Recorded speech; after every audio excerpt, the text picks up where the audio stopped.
Welcome, Stunthangar fans. It's Friday night again, June 14th, 2019, and it's also the last weekend of the Brodak fly-in, and I guess everybody will be packing out tomorrow. I guess events wrap up tomorrow, so we'll have to wait and see. I guess some of those folks will be joining us up tonight, and hopefully to give us a report on what went on this week.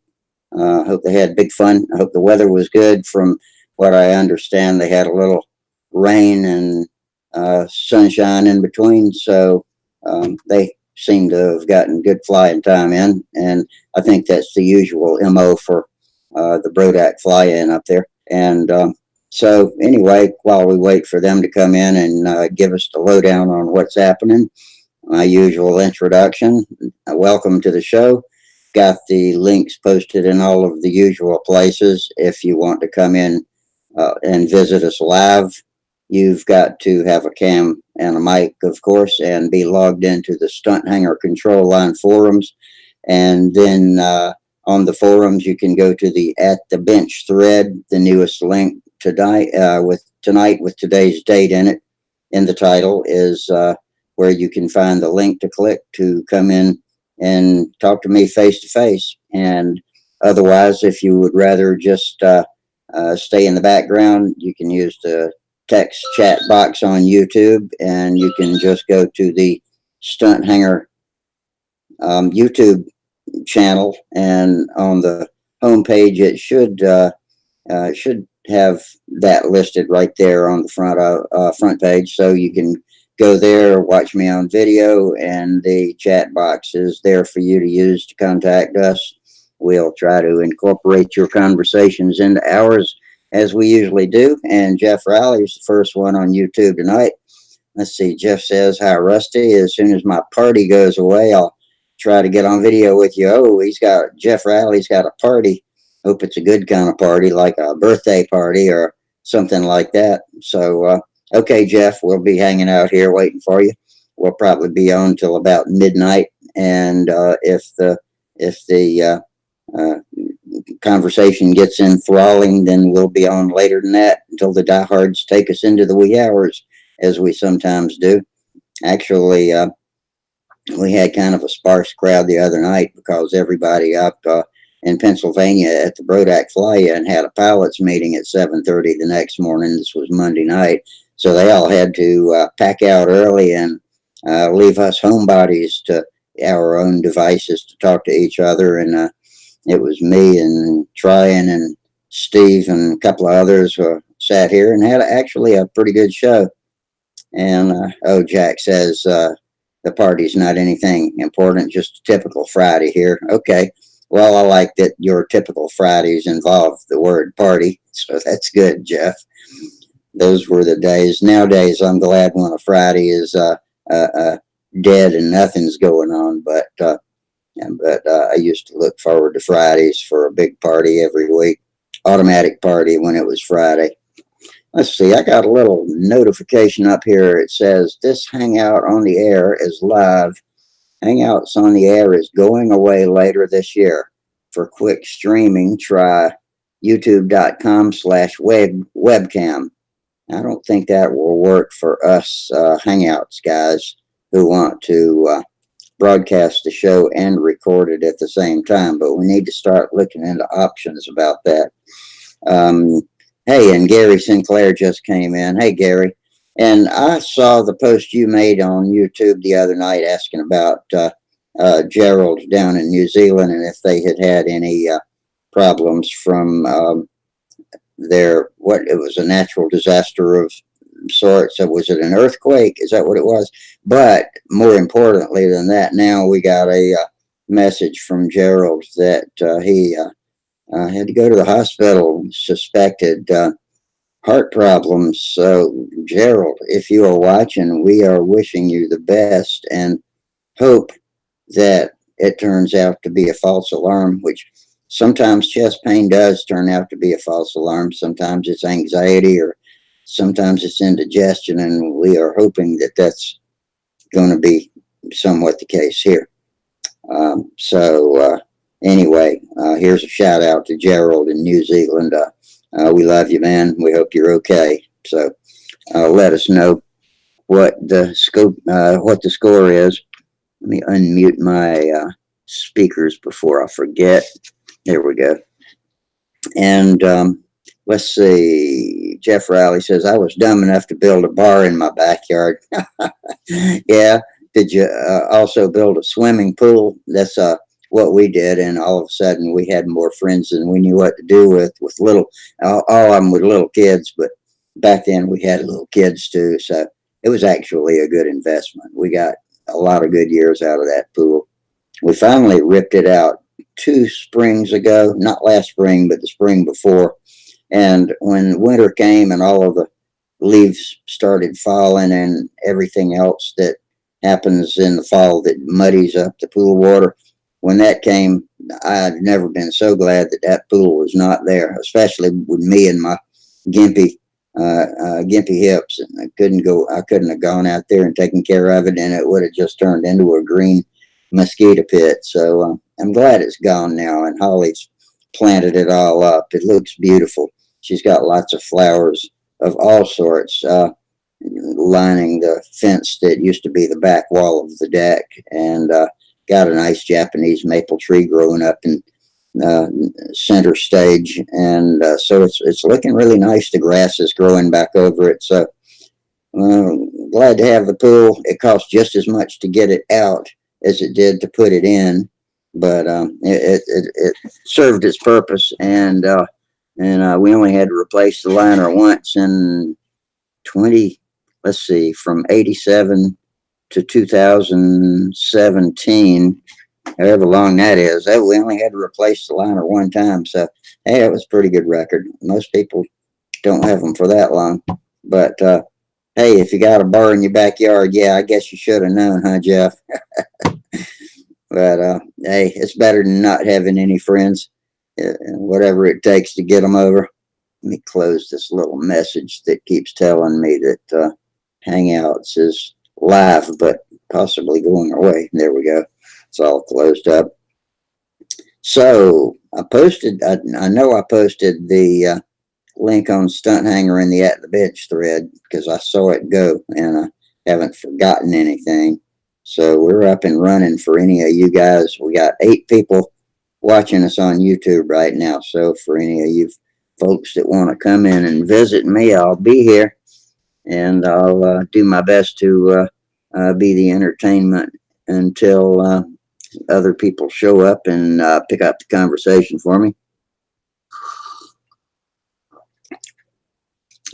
And Jeff says, let's see. Jack Snavely just joined us. He says, hello, all. Nice weather may be here. Nice weather is here. It's only been in the, God, I don't know, 80s. I don't think it's even gotten up to 90 in the past 5 days. It had been 100 for as far back as I could remember a couple of Thursdays ago. And then last week, a front moved through, and I guess it kind of stalled and left us with cooler, rainy weather. So we've made up for our deficit in rain, I think.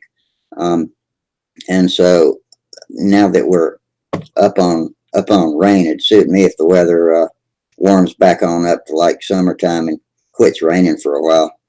And let's see, Jeff Riley says, if I make it on TV, I'll give you a grand tour. Oh, okay. Give you a grand tour. Yeah, man.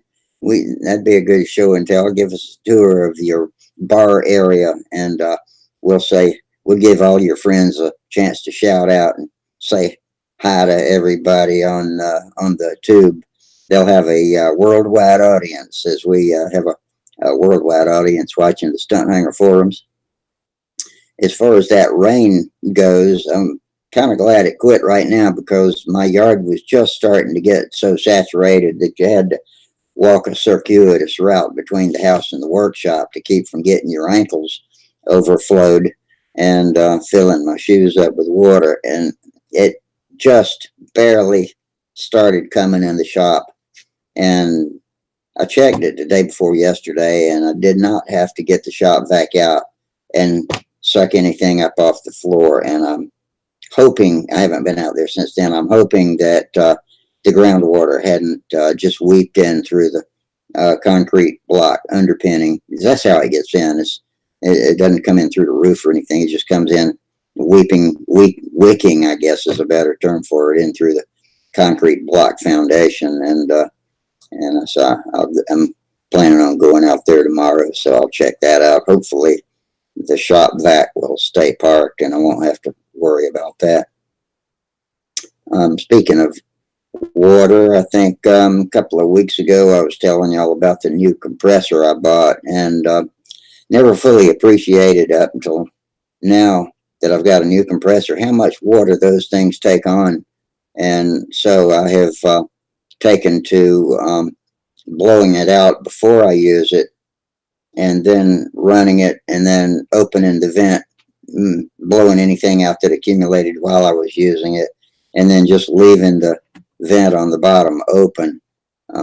And hopefully that'll keep it from rusting inside. Somebody pointed out to me that my old, I call it a day tank. It's like a 10 or 12 gallon carry tank that I pump up to about 120 pounds. And it doesn't have a drain on it. Somebody was telling me it's probably dangerous. Now that I think about it, yeah, with no way to get water out of it, it probably does have some rust in it. And the worst part is I usually sit on it while I'm filling it up to keep it from rolling away, and so I can keep the hose on nice and tight while I'm filling it. I probably ought to get one of those spring clamp type fittings. But I'd hate for that damn thing to explode between my legs while I'm sitting on it. Talk about a crotch rocket. So I hadn't had that happen, but now that I'm aware of it, I'm scared to sit on it while I fill it up anymore. So I'm look into getting one of those clamp on tubes to fill it from the power compressor, because I like to keep that in the carport where if I need air in the tires or something like that, it holds enough air to fill up, or not to fill up, but to top off 4 tires on a car several times. So anyway, oh, hey, Bob Bishop's here. Hey, Bob, glad to see you tonight. Hope you don't have to run off, but we'll hang with you as long as you can. And still waiting. We got 11 people watching us on the tube. Hopefully some of those are in Pennsylvania, Brodak, and are watching us. In fact, I know that I posted the link, but y'all bear with me for just a second. I'm going to go back and make sure that that link posted correctly. And yep, there it is. Okay, so the link is in the At the Bench thread on YouTube. Confirmed. Okay, get back to where I can see myself on the camera again. Boom, there I am. And boom, there's the chat box. And boom, there is the list of watchers. So yeah, we're all put together correctly. And I'm still clicking. Be patient. There we go. Okay. Bob Bishop sent me a smiley. Thanks for the smiley, Bob. And gosh, I'm running out of material here. If somebody's watching and wants to take pity on me and come in and pick up the conversation, I'd be glad to have you drop in. I don't have a list of jokes or anything. Sparky used to look stuff up and read about things like how balsa is cut, and I need to do more preparation. It used to be that before the show started, I would do all kind of preparation so that in case I sat here with nobody coming to visit me, I could talk and talk and talk. But now I just kind of make it up as I go along, but I'm sure that gets about as fun for y'all as it is for me. I had a cell phone go to hell this week. We've got a couple of LG G6 telephones, they've been great phones, but one of them, my wife's phone, just went crazy with adware. So she apparently Well, Bob Bishop says, thought I was going to be able to do Brodak yesterday. Then the weather was bad. Sorry about that, Bob. That sucks. Yeah, I know we had swapped a couple of emails. You had asked me if I was coming, and I explained I wouldn't be able to make it. But yeah, I'm lucky enough to have Triple Tree and Huntersville within a day trip of Columbia. So just have to consider myself lucky to have that. Um, Now, what the hell was I talking about? It was terribly important and interesting too. I don't remember. Blew myself off my own thought train.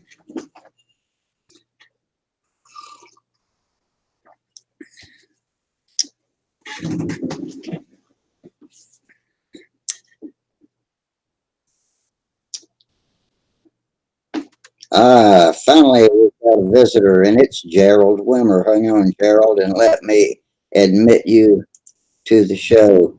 Welcome to the Nut House. How are you, buddy? Hi, hi, Rusty. Good, Hi, thank you. Gerald. Hang on Um, just a second. Let me let Al in, and then okay, there's Al. Hey, Al. Hey Rusty, how you doing? I'm good. What about you, Gerald? You had a little scare the other day. Are you okay? yeah, a bit of a scare. It looked like I had a heart attack, but I think it was really just brought on by my IBS, the existing IBS, and the effects it was having on me just made it look really quite dire. And they rushed me off to hospital and in the ambulance, and all my blood pressure and heart rate and everything was all a bit whoppy, and I just got about half a dozen ECGs. They just kept wanting to run all these checks on me, but in the end they said I'm okay to go home after I did the treadmill test. And so I had to wait till I'd done all these tests, and then in the end they said my heart was okay, not the best breathing, but my pains really all stem from something else, which is really the IBS and the fact that it seems to put all the Yeah. other the pressure and everything's all swollen up, going mental. So Wow. That occurred to me because I knew that you had had a problem with that IBS, and I can imagine that causes all kinds of not only anxiety, but other kinds of aches and pains in your gut, and just a very unpleasant thing is all I can imagine. yeah, So, well, good. I'm glad that it was not something terribly life threatening. That was worrisome. So I see you. Are you in the car now? yeah. Elena's driving us down along with the boys. Boys, say hello to Rusty. Hey boys, how y'all doing back there? And hey Elena, Max and Otto, good to see y'all. Glad the whole family's Of course. glad the whole family's together and well. It's good, thank you. Yeah, we're driving down to get Otto's birthday present that we were waiting to come in. He wanted a Abraham's RC tank, and we've got to buy the hobby shop that's like a 70k drive away. We had a choice between going to on eBay and waiting, or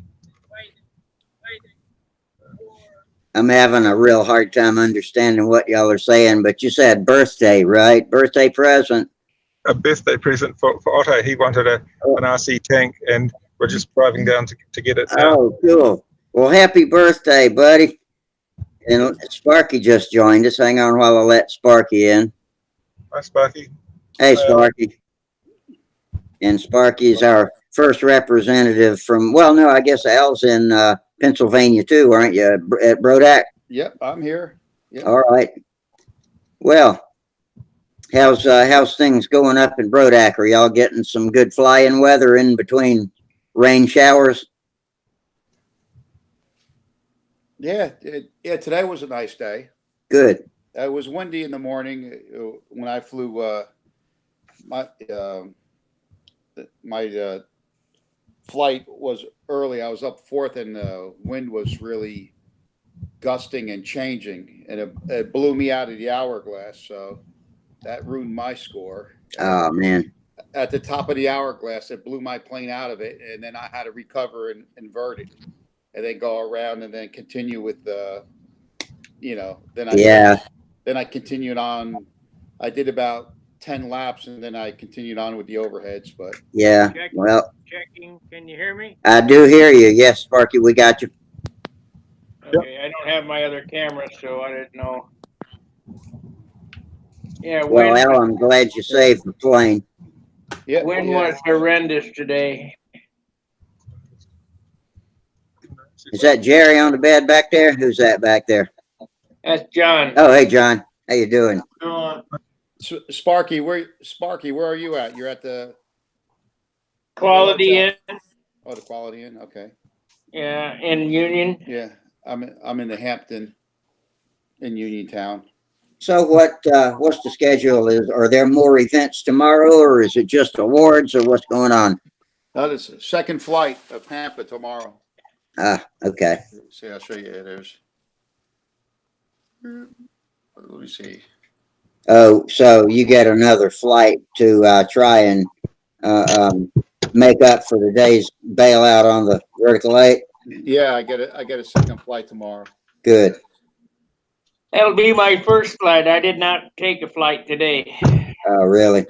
What about May any other events? Have you flown in any other events, Sparky? No, I may not take a flight tomorrow. Yeah.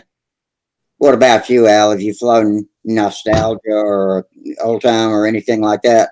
I flew classic. I got second in intermediate, and Good.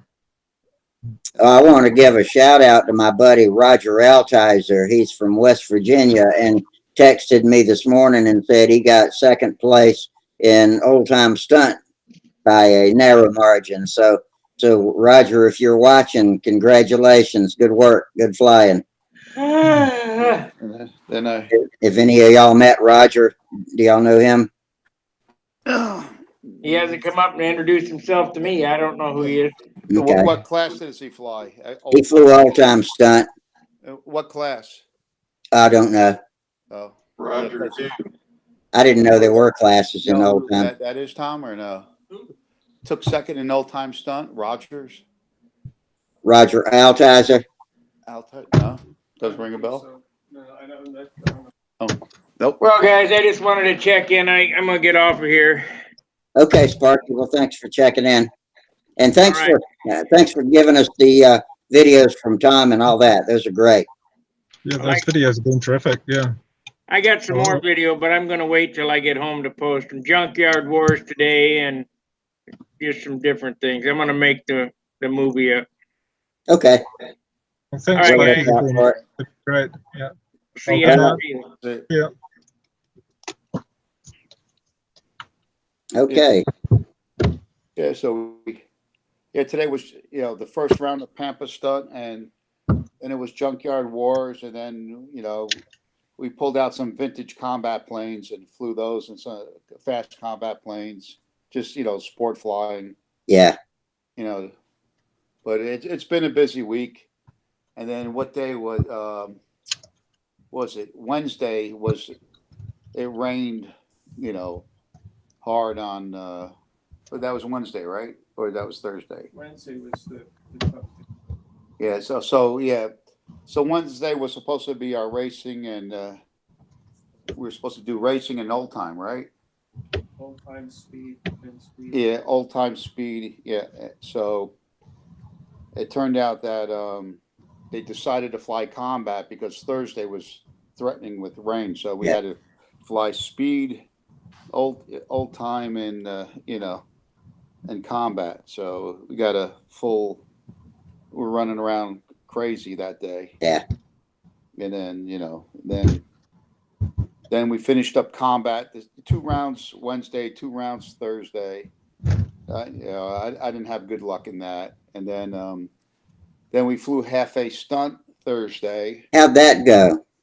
Well, we had our planes dialed in real nice, and but the storm came in Thursday. It was pretty windy, so there was quite a few planes there. I don't know how many. It was probably about at least 10, and the guys that started out earlier had better air, and my friend Jim, Jim I was last, and he was second to last, and that's when gale force winds came in and blew his plane out of the air in outside loops, Oh, square. yeah, half A's tough in the wind. Yeah, and he was doing a square, the square loops, and at the top of the square on the outside, it blew him out, and he caught it.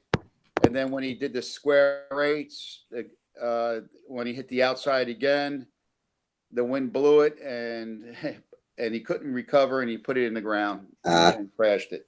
I hope somebody got a camera on some of that part of the contest. That's kind of Yeah, I think people. I think they took photos. So yeah. then after that, I didn't fly mine. I scratched. I wasn't going to fly mine in that wind. It was just too windy. Yeah. Yeah. If it's any more than 10 miles an hour, half A is kind of time to scrub that. When it was flying, it was like the gusts were over 25 miles an hour. It just Yeah, you can't even fly a big stunter in that very well.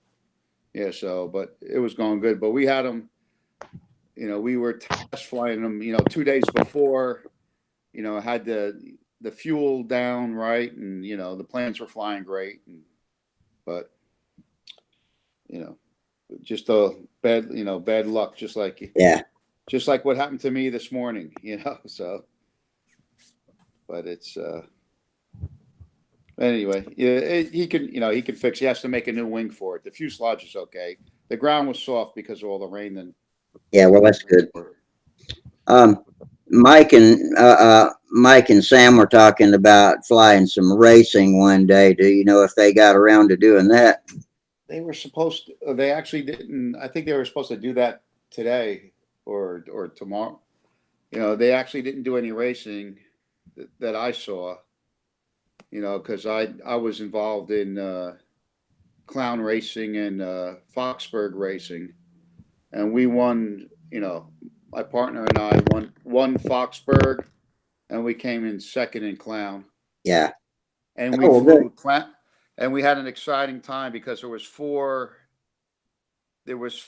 a group of four in clown experts. So we said instead of running, 2 heats of 2 up, we decided to, and then pick 3 for the final. We decided to run a 4 up, 15-minute final. Wow. And that's wild. Oh yeah, that was wild and exciting. and we came in, and it was close. We came in second. We just missed it by 2 laps. Yeah.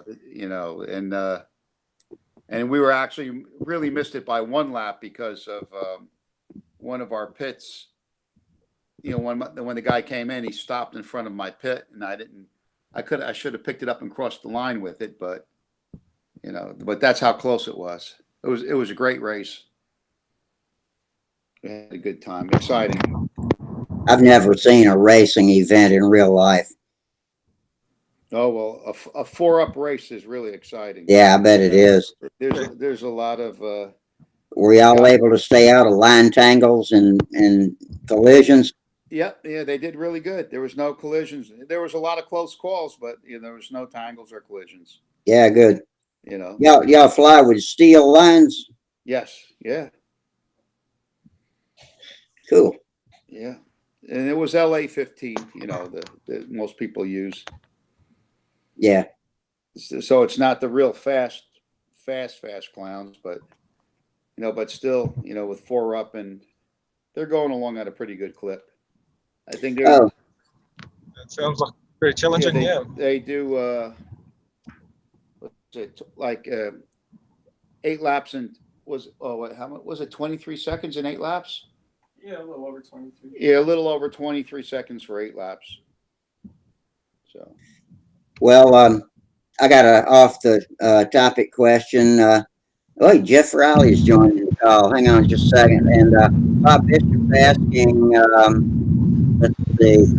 Asking Gerald if you felt the earthquake the other day.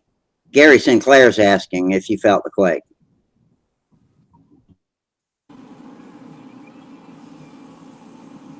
There we go. I just let Jeff Riley in. Hey, Jeff. Hey, Rusty. How's it going? Good. How you doing, man? Hey, you're an old hippie too, huh? Yeah, I got my hair tied back, but yeah, pretty much.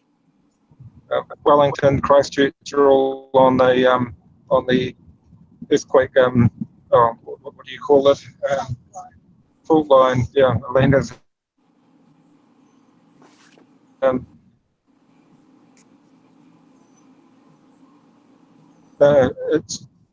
It's quite lucky where we are. We're in a flat area that you might. But I'm holding up the phone to my ear. I can hear you over the car noise. But you're probably seeing a bit of New Zealand scenery as we drive along anyway.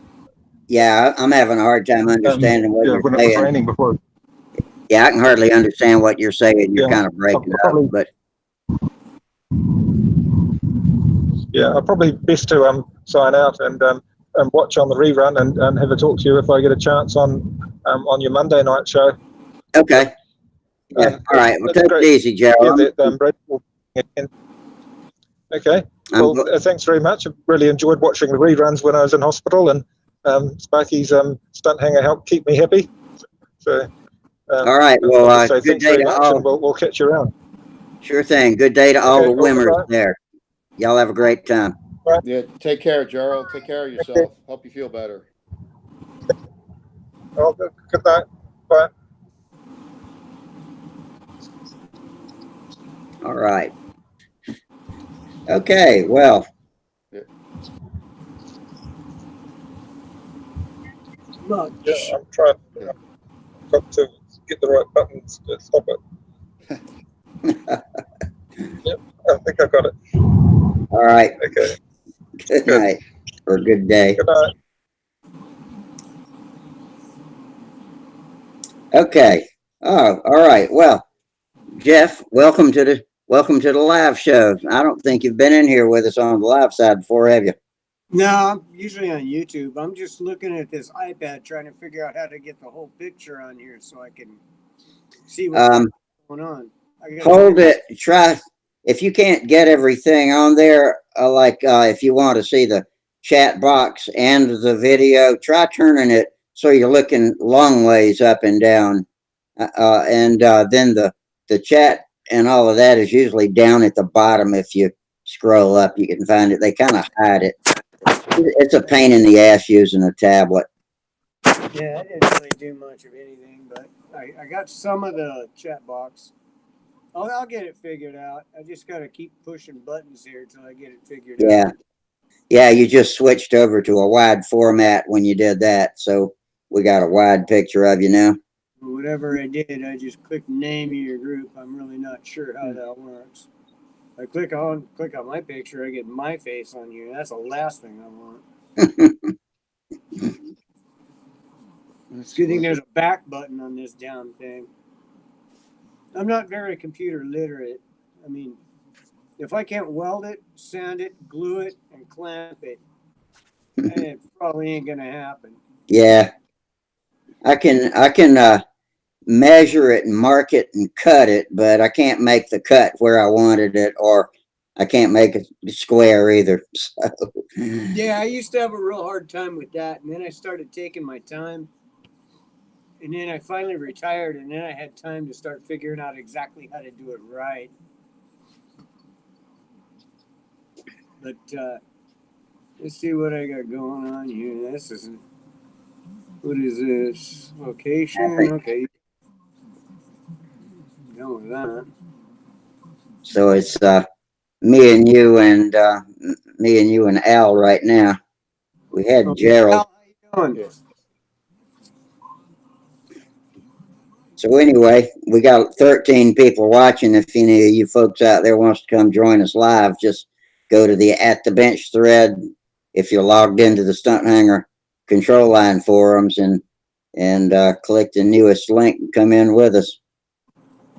Yeah, I'm using a tablet too. That's why you see my thumb every once in a while. Have to excuse that. Yeah. Okay. Well, you apparently have pretty good Wi-Fi where you are. Well, I guess y'all are not all in the same hotel now that I think about it, but everything I've gotten from up in Pennsylvania has been pretty clear. Yeah, it's pretty good. This is a real nice hotel, and have a nice breakfast in the morning.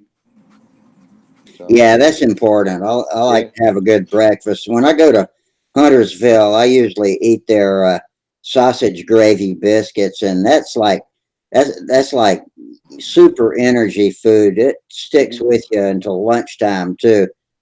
And the best part about it is it moves through you really slow, yeah. which that's good for me. Then we've been lunchtime. We've been heading over to the Brodak supermarket, and they make sandwiches there at the at the deli. Yeah. And you get a real nice sandwich there for like $2. Oh, good. It's really reasonable, and it's all fresh, really good. Yeah. The rolls they bake there in the store. Yeah. It's really a good time here. I still can't believe the amount of places to eat here. There's every kind of restaurant chain you could think of. There's like Chili's, Applebee's, Red Uh, Lobster. I didn't realize y'all were that close to a populated area where there were lots of restaurants and stores. We're in Uniontown, and there's Red Lobster, Olive Garden, Five Guy Burgers. There's Wendy's, Sonic, Chili's, some Mexican place. Tom's favorite, Ruby Tuesdays. I love Mexican food. Yeah. Yeah, Ruby Tuesdays is good. They got a great salad bar. Yeah. They have a great salad bar. Yeah. And then they got there's an IHOP. Yeah, I mean, there's unbelievable. There's the amount of places to eat here.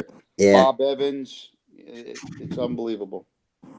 I guess fracking took over, and the money came in, and they started building up all these places around here. Well, let me ask you this: Have you seen John Brodak rolling around in the golf cart? Has he been out there speaking to everybody, or has he been pretty scarce? No, I actually saw him today. He was out today. They had the memorial service that they have, once a week, and they had that today, and John was out. Good. I said hi to John. Good. He's been out a couple of days. I haven't seen him because I was, busy racing or, hitting or flying combat. Sparky did about a 5-minute interview with him the other day, and Right. and he looked like he was doing okay, and Yeah, he looked good from what I heard from him, what he's been going through. He looked good. good. So. Yeah, unfortunately, have never met him in person, and I guess I probably won't have the opportunity. But maybe after this is all over and he has a chance to decompress, maybe I'll just call, introduce myself, and say hi and thanks. Yeah. Because I'm one of the people that can't come, but still gets a lot of enjoyment about getting the reports from you guys. Right, and then on the rainy day that was Thursday. So we go to the hobby shop. He has a nice hobby shop here. That's a lot of supplies. Well, it's well stocked. All the kits and Yeah. Yeah, I always give Bob Zambelli a shopping list when he goes up, because a lot of times he goes up past there and just stops in at the hobby shop on his way to wherever he's headed and gets. It's not far. The hobby shop's just half a mile away from the flying field. So the flying field at his house, and the company, correct, the distribution company and everything is down the street. Correct. Yes. Yep. The flying field. It's his backyard. It's like 12 acres or 6 circles. Yeah. Yeah, it looks beautiful. Yeah. And they prep it for the contest, and they cut the grass real nice for the planes, and everything's manicured up real nice. What about the cicadas? Have they been crawling all over you guys this year? Not a one. Really? Yeah, not a one. I mean, I was there, 2 years ago when they were out, and oh my God, that was like when we were driving up, they were just falling out of the trees. Hmm. Saying like, "What the heck's falling out of the trees?" You know, we thought there was something wrong with the leaves. Yeah. You know, and then next thing you know, it's like these bugs crawling all over the place. Yeah, I saw pictures of a couple of people that looked like they were decomposing or something. Yeah. That, I mean, I had them all over me too. When we were racing, and we're racing 3 up in a circle, and they're crawling all over your. They don't bother you. They don't bite. But the only one time when it really bothered me, one crawled up and was starting to go under my glasses. Oh, shit. It got underneath my glasses and then started to, buzz flapping its wings under there, and I had to get them out. Yeah. With the ones we have around here are big and green, and they're that big and about that big around, big old bugs, and they like to fly into my shop if I leave the door open at night with the light on over my table. They'll come to the light but fly around, and I had one get stuck in my hair one night right on top of my head, and he started screaming, and I swear it sounded like a human baby screaming, and he was just ripping, trying to get out of my hair and screaming out loud, and I was beating myself on top of the head. It must have been pretty damn funny. I'm glad I didn't get it on camera. It was funny. If you started a Fox engine, they'd come after you. Wow. They really liked the sound of the Fox. Yeah. When me and Wayne fly out at Fort Jackson, if we go on a late afternoon expedition, when the sun just starts to set, the little chimney swifts come out and fly around and chase our planes around. They never attack it or anything, but like sometimes hawks will attack it, but they chase the planes around, and that's kind of funny to watch. Sometimes they'll hit the lines. Yeah. Well, a couple guys crashed their planes. I know one landed on his hand and he freaked out and crashed his plane. But they, like I said, when I was sitting down, one was on my knee. I had shorts on, and it was there for 10 minutes. It just sat there. Yeah. One night, a few shows back, we were discussing our childhood first flights, and Mike Lonke was on here talking about flying his PT-19 the first day he ever flew a control line plane, and a hawk came out of the trees and swooped down and just clobbered his airplane. And I think they both hit the ground. His dad called it a chicken hawk, but that was a hilarious story. He told it well. Kind of like the time Randy Johnson hit a seagull with a fastball when he was pitching a baseball game. Al, what kind of bug was on you today? A cicada. You know what that is, Steve? I didn't see any out there, but they said that they're supposed to be back this year. I don't think that was today when it was getting under his glasses. 2 years ago. That was 2 years ago. Right? Yeah, that was some time back. Yeah. Take another 17 years. You got to wait another 17 years. Yeah, that's their life cycle. They stay under the ground and come out every 17 years, but every group might not be in the same batch. So you might see some of the flock come out one year and some of it come out. But when you see one come out, he's been under the ground for 17 years, depending on the variety. There's different varieties. Yeah, well, they were out in force 2 years ago. But they leave their hulls. They come out and shed, and so our trees and my shop doors all have empty hulls climbing up the sides where they climbed halfway up and then shed and took off. God, I'm glad those bugs live east of the 05. It's really weird. We don't get them much in Michigan. We do get them, like every 17 years. You can hear them, but you rarely ever see them. But it wasn't like at Brody for them some bitch would be swarming. I never seen them like that before. They make a racket. They're loud. I mean, they get so loud that we have to talk. We have to shout to hear each other sitting around the table under the maple tree in the backyard. You should have heard about Brodak 3 years ago. That you hear them in the woods screaming, and then all of a sudden they come flying out of the woods. It's kind of At first, it was really like, what the hell's going on here? Yeah.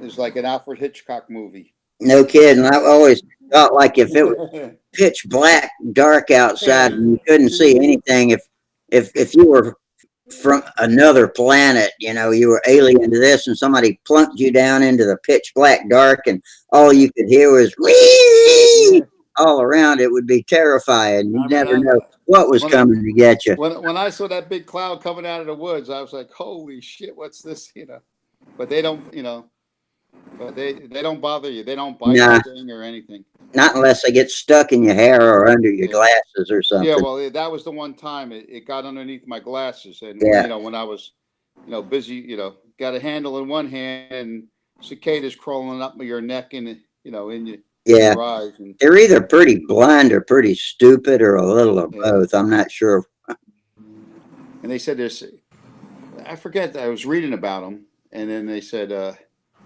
you know, all the wildlife eat them, but there's so many of them that they can't eat all of them. They just keep on coming out. You know, my cats love to catch them and beat them around. Yeah. You know, they're catching the dogs and the, you know, whatever, everything, the birds, they, you know, everything eats them, but there's so many of them that they, you know, they can't eat them all. Yeah. You know? Yeah, they said that the birds will get so full that they can't eat another bug. Yeah. Well, they're big bugs too. I mean, yeah, that'd be a pretty good meal. Yeah, so each one that survives must just lay thousands of eggs. Yeah. Somebody had a, you know, has a YouTube video on it that was pretty interesting. You know, told you about it. There's one out there. The life cycle of a cicada.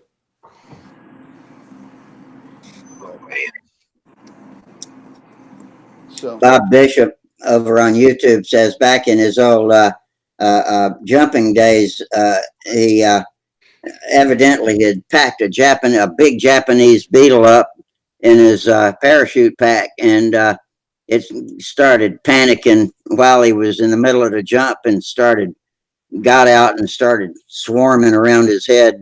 It scared him to death. And here comes here's Charles. How you doing? Doing well. Hey Charles, how you doing? Hey guys, how's everybody? Good. What you been up to? I did a little flying today. How's the cars coming? You get all of them rolling yet? I got one more to start on. That's my Chevy Blazer. I need to put a fuel pump, and I got to drop the fuel tank to do that.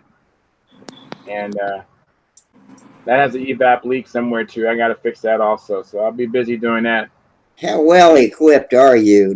I don't suppose you have a lift to put the car on in your own garage? I just have 4 jack stands and a hydraulic jack.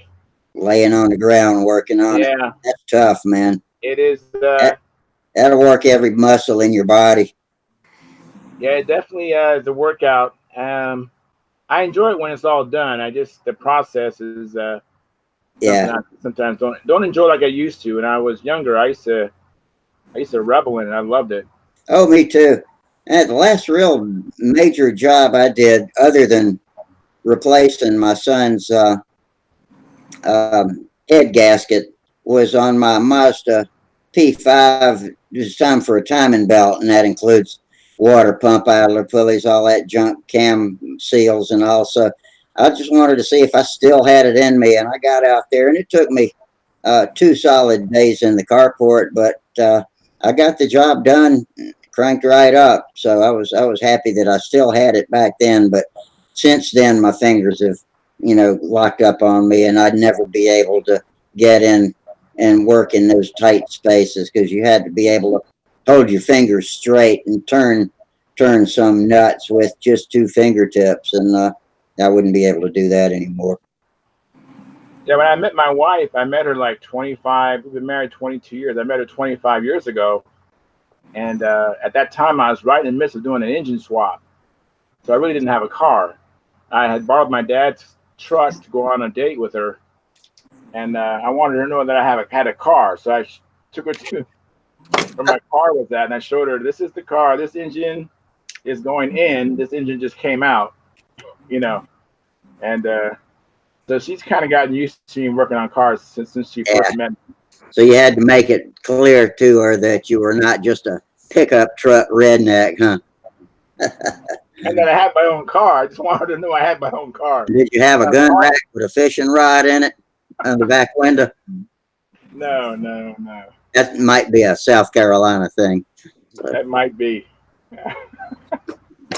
If you got a gun rack in your pickup truck with a fishing rod in it, you might be a redneck. Yeah. I like your white hat, Steve. Looks cool with your white shirt. What are you sporting there? Can you see? Oh, look at you styling big time. Oh, Styling and profiling. I don't know if you can see that. I can't see it. Can you see my shirt? Oh, I do. Wow, World Championship. Wow, Ah, sporting all the wares. hey, Charles, look who's looking the film strip down there. You see, Jeff Riley's joined us down there. Hey, Jeff, I haven't seen you since the Palmer. Hey, Charles, how you doing?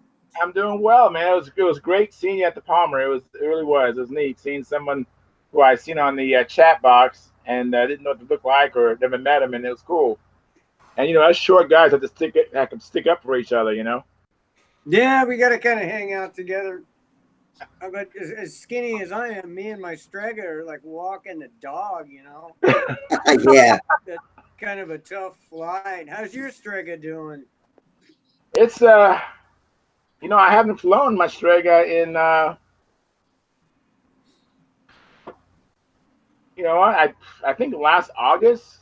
Well, you got that one from Ruben at the contest. Did you get that Yeah, one? I was working on it just before I came on. I'm actually I'm going to get started working on that because my Impact, I was flying that today and had some problem with the motor, and motor just kind of, it's the K77, by the way, the one that I sent back to the Ukraine. Yeah, that's the one you had in your hand when I was talking to you. Yeah, and but the motor is like, it's around Robin Hood's barn to get back to you. I didn't hear all of what you said, Jeff. It's still not running right?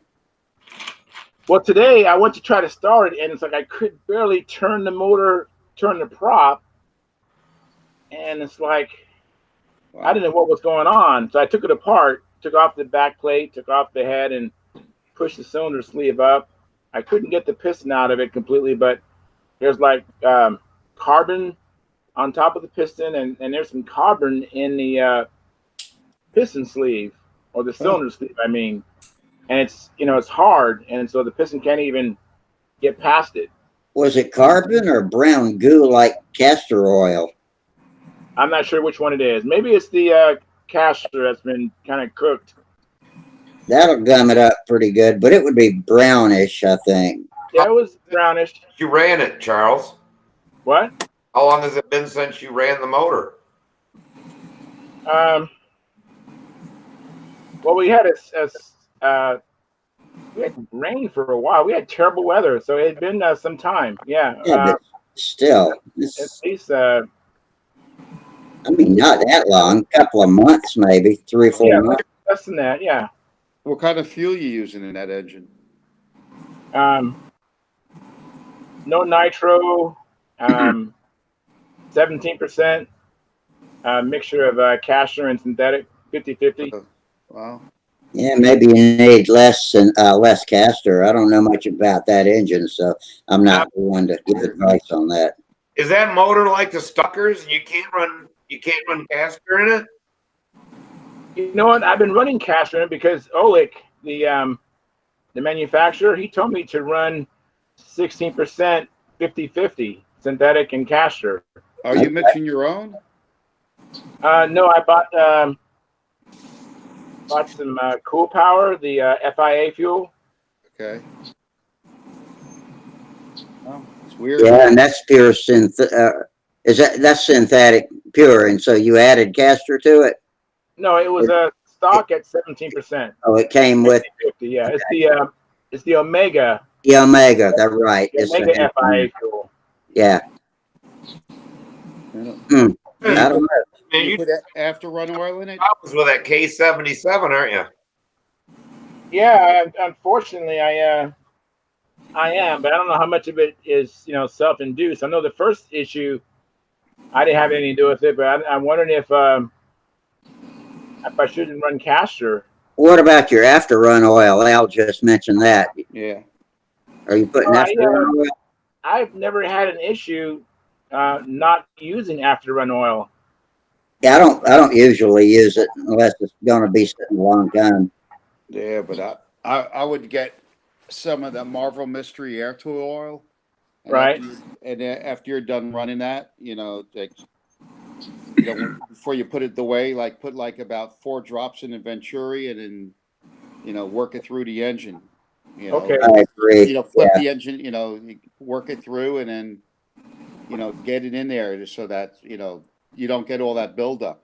You could what I would do to your engine right now is I would take the plug out and you put like 5 drops through that engine, through the glow plug, and put it back in, and then heat it up with your monocoat, like a hair dryer or something. Yeah. Get it hot, and then you just work it through. Is that a ringed Oil piston? through. Is that a ringed piston or is it just got? I don't think so. I don't think so. C motor. I don't think so. I haven't actually seen the piston completely because it's the rear exhaust, and I might have seen it a while ago, but I haven't looked at it in a while. But I don't think it has a ring. Yeah. But I like the idea Al has. Maybe I'll use that to free it up. Yeah. Yeah, Yeah. I bet it frees right up. I Yeah. doubt if anything's seriously wrong with it. any of my motors that set for a long time that I use Marvel Mystery Oil. Just put it in there, let it set for a little bit. It'll free right up. Yeah. That's different from the air tool oil. Make sure it's the air tool oil. Yeah, air Yeah, tool. I have some mystery air tool oil. I have Yeah. it. I used to Yeah. turn wrenches for a living, so I Yeah. had air tools, and I have it. Well, guys, I'm going to sign off. I got to hit the showers and Okay, Al. go out early tomorrow. Yeah, man. What time do y'all have to be there tomorrow? 8 o'clock. That's not as bad as the other day. Everybody had to go to bed so they could get up for a 7:30 pilots meeting. So, Yeah. okay, man. We'll get some All right. good rest, and I hope y'all have fun tomorrow. Hope Okay. you have tailwind, tight lines. All right. You guys have fun. Tomorrow's Okay. the last day, right? Yeah. Last day. All right, have some fun. Okay. I wish take I care. was there. Good night. Say too, Charles, is that like at the field when you're done flying? If you want, you can put that Marvel Mystery air tool oil in there, flip it through, put your glow driver on it. It'll start and run out the excess, Okay, and it'll I'll, cook I'll, everything. I'll do that. I'll do that. Next time when you run it, it won't have that buildup because a lot of people are like, I don't like using it because then it does, you got to run a tank to clean all the stuff out of it. But yeah, just put it in there, flip it through, put a glow driver on it, and it'll start right up. Yeah, I usually burp mine before I I used to crank burp it. mine too, but I couldn't even burp it. I couldn't even turn the prop That's weird. for the full stroke. I think I'm going to go away from the caster. I looking in the engine, I saw all this burnt caster residue in there, and I'm thinking I might just go straight synthetic. I might work down in increments. I don't know if I'd go from all to zero, especially since the guy that built the engine told you to use caster. Well, But Omega is only 20%. It's 80-20. I'll let you buy Omega control line, and Omega control line is 50-50. No, I was on the website and the MSD sheets. I thought it said it was 50-50. that's what I've heard too. The stuff I got, it's 50-50. Oh, It's half synthetic, half caster. That's the MSD sheets on the website. That's The one thing I watched that No Nitro video from that Sparky recorded of Tom Dixon. Oh, was that good? I hadn't gotten a Oh, chance man, you to gotta watch watch it it. yet. It's very, very informative. Actually, it made me start to think about, you know, maybe the fuel I have doesn't have the oil that I think it has, because if it was done by weight, Tom said it's something like uh, 10 ounces by volume is equal to 6% by weight. It's a big difference It's between not, weight and so it volume. says on the website 17%. That's probably by weight. Could be. So I'm And going to doctor it up and bring it up to by volume yeah, amount. You know? a chemist will always, almost always, do it by weight, but modelers generally do it by volume because it's easier to see. Yeah. Well, This stuff is so heavy, it can really throw you off. And so I'm going to start spiking it to bring it up to what I would say be the equivalent, you know, by volume. Yeah, That might be my problem. Maybe it's not enough oil in there. well, Whether what it or synthetic. weighing it in isn't a problem if you're weighing it in by volume. Like if an ounce weighs so much and you need 10 ounces, you take that, and that's by weight will give you 10 ounces. But how they calculate it is percentage by weight. Right.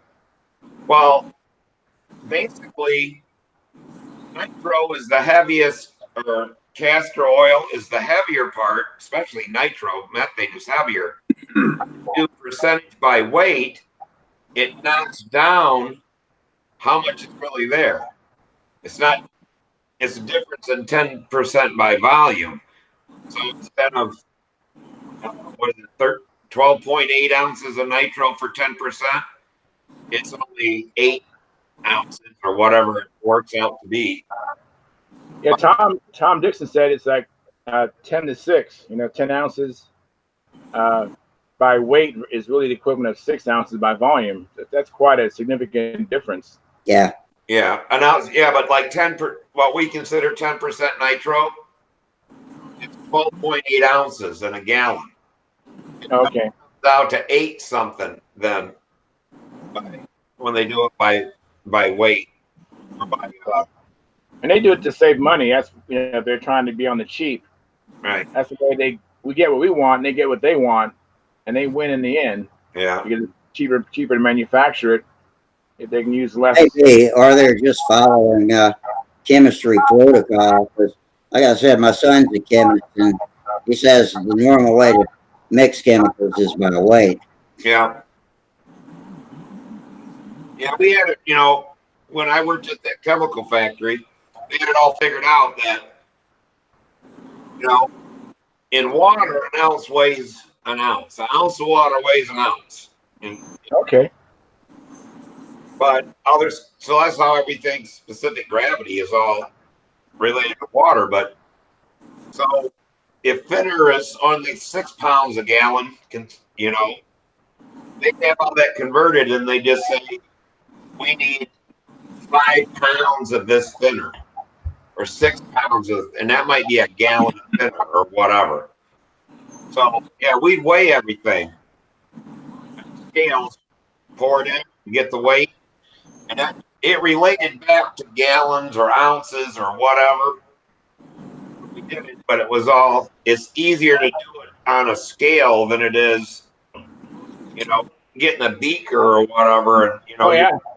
if you need 5 gallons is easy, but you need 4 gallons and 3 ounces or whatever. Then you're sitting there trying to stick it or, This is me in my laboratory.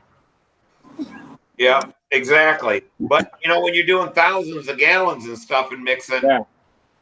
it That takes looked like them little cups to do it. that looked like a test at the doctor's office. I don't want no part of.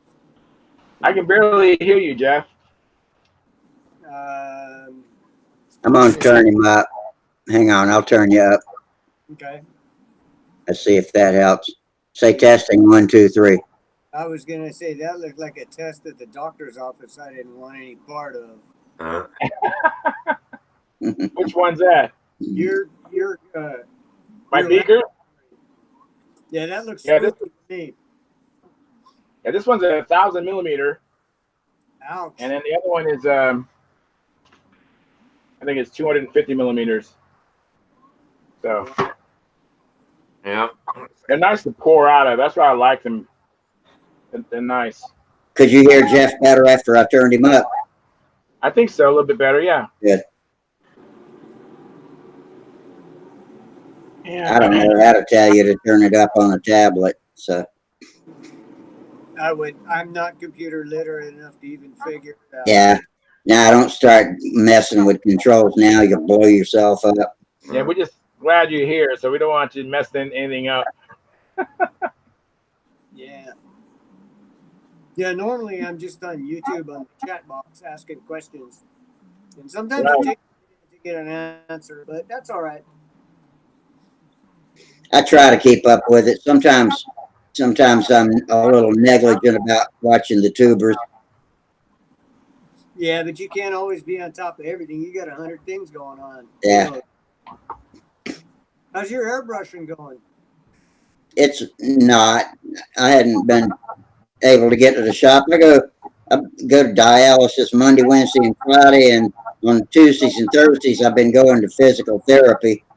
So yeah, I just hadn't been able to get any shop time. But I do have it all set up to where the machine works. I just got to get some paint in it and spray it and see if I can get the hang of laying it on in the right mixture and so it doesn't run. Yeah, it's kind of it takes a little bit of getting used to, but I've been painting for longer than I think I've been alive as far as I'm concerned. But Wow. I think I got one more set of cabinet doors to build. Maybe by next Tuesday or next Monday I'll be out in the shop painting. Maybe I'll take my iPad out there. I'll be listening in, but I'll do a little show and tell at the same time. Yeah, that'll be cool. Oh, that'd definitely be cool. Hey, Steve, I don't know if I've missed this already, but are you competing out there at Brodax? Are you personally competing or just Samantha or what? No, Samantha didn't come. She's working. And my back's hurting so bad that I'm not going to fly. That's too bad. If I'd known my back was going to hurt this bad, I wouldn't even came. But I bet you're glad you're there, though, because it's such a fun atmosphere. I'm sorry to step over your words, Steve. I'm just like, I got to go lay down. I couldn't take it. What's that plane you got there behind you? Is that an SV? That's a Vector. Is that electric Vector you've been working on? This is another one I did last year. So what's in it for power? That's a Aero Wind. I forget the number on it. The one he recommends for the Vector. And then a 4-cell battery. Have you ever played around with an Aerostar 61? Oh, the Chinese motor? That's that one Brodak sells. He used to sell for the Strega. Yeah, I never played with one. Yeah, I bought one when I bought my Strega, but when I bought an ARC Strega, almost ready to cover. Yeah. And I got it. It's put together.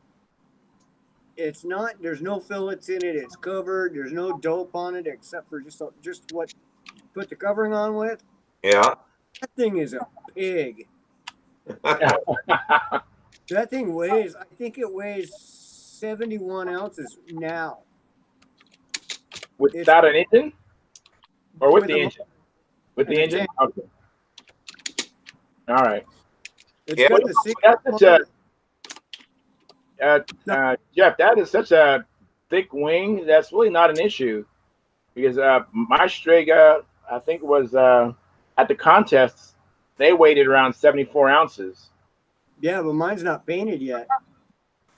Yeah, just take it easy. But that thick wing helps you. I mean, it can carry a lot of weight. And that Strega can carry a lot of weight. Mine's 71 with not even a shrink coat on it. It's just got the silk span laid on with the dope to mount it. Yeah, It does with shrink that, coat. you almost got to monocoat them things to keep the weight down. Yeah, I'm thinking I'm going to put it on a diet, cut it apart, and see what I can hog out of it.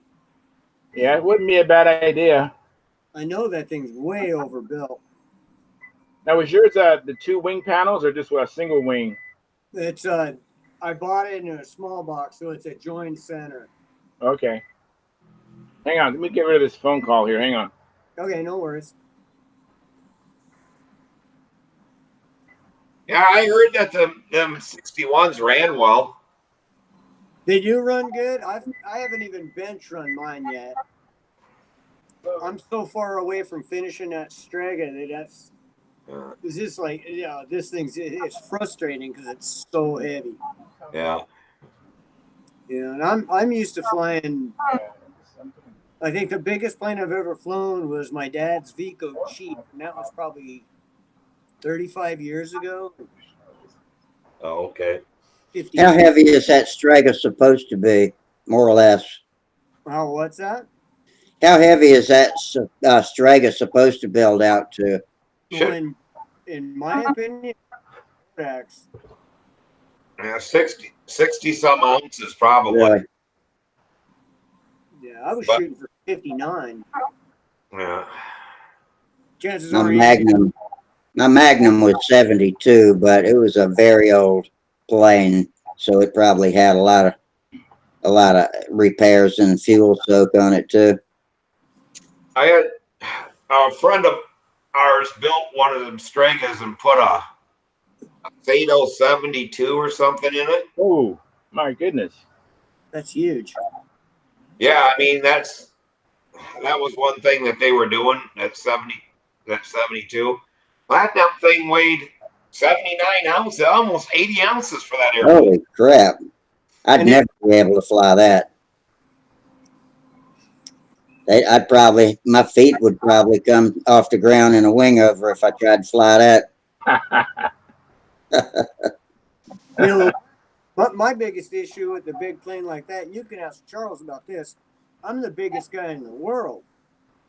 I mean, I'm probably 5'5", and I probably weigh in at about $1.2, $1.3. Yeah, yeah, he's not very, very thick, that's for sure. But yeah, that might be a challenge for you, Jeff. That might be. I mean, but you saw me, Jeff. I'm 5'5", but I'm like 220. Yeah, I'm 5'8" and 120. I used to be 5'10" until arthritis got my neck, and it's kind of got a turtleneck now. So, And I can carry like 260s. I mean, it took they haven't built a plane big enough to walk me around yet. Yeah, a little jumping bean and practically walked me around the circle. I mean, But I still think that it's I know for us to get these planes to go over the top and then stop and then pull out, all that weight is a disadvantage. Even though I'm saying that it can handle it, I think it's advantageous to have a lighter plane. I was able to fly the Strega, and maybe because I am pretty strong, and it might have been a disadvantage that I was flying it at 74, 75 ounces, as opposed to 64, 65 ounces. If it has to still stop and turn, that inertia with that weight is still hard to overcome. it sure is. I remember a million years ago, or it seems like it, I built an old SIG Acrobat, which is nothing more than a Super Chipmunk with straight flaps on it. I mean, it's a real basic flaps airplane. I believe it was designed by Mike Stott or Mike Gretz. Is that one? Is it Acrobat spelled with a K? No, that's the Acromaster. That's the Yeah. The Acrobat was the Acrobat. I always like the looks of that airplane. The Acrobat was a good flyer. Yeah. Yeah, I flew it probably, I don't know, 10 years before it finally wasted point where I couldn't put it back together. An acrobat always kind of reminded me of a regular chipmunk, not a super chipmunk, but a regular chipmunk. Something about it was to me, it was a real nice looking airplane, that acrobat. Yeah, mine was cool. I was real happy with it after I built it, but I threw away the plastic cowling and I built a wood cowling like the old chipmunk had. And because when SIG put it out, they put that plastic, looked like a Lycoming front end on it. Yeah. And I threw that away because I couldn't figure out how to put it together. So I chucked it in the trash and built a wood thing and nose block. Did it like the old school Nobler days. And then I covered it with silk span, painted it with aerogloss dope, and flew it at Whittier Narrows. Oh, very cool. So I flew back there with Bill Noyes and Tom Warden. Oh, wow. And was Sparky still there when you was there? No, Sparky flew there about. I talked to him about that when I chatted with him. He was there about 6 or 8 years before me. Oh, okay. When he was there, I was flying at Sepulveda Basin. Okay. You know, Sepulveda Basin is having a hard time. They can't even fly anymore for some reason. They're waiting for some letter of authorization. The club is petitioning to get permission to fly there. Right now, it's been closed. Yeah, they're too close to Van Nuys Airport, Yeah. and they don't have FAA permission, so the RC field shut down, which in turn shuts down the control line field, even though we're not free flying.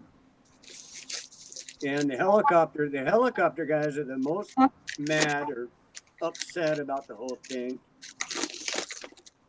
But you know, all I care about is flying circles. I don't do any RC anymore. I used to. I did some electric stuff. I still got some planes hanging around, or parts of planes hanging around, mostly. But that's about it. Yeah, I just do control line myself. I fly a little combat and mostly as far as the fellowship with the other combat guys that I fly with sometimes. But my focus is just control line precision aerobatics. Yeah, I still got that G2135 if you want it. That is a wicked motor. I got it from a guy named Russ Graves, who bought it from a guy named Russ Wilcox. Yeah, I've heard that Wilcox guy. I've heard of him. It's from Texas, I think. He's a major competitor, or at least he was then. Hey guys, I'll be back in a minute. I gotta go out to my truck. I want to lock it all up and move stuff around and out from the back into the side of it and stuff. And Okay, Steve. Alrighty. We'll be here. We'll be here. I'm just cleaning up. I'm trying to clean up while we're talking.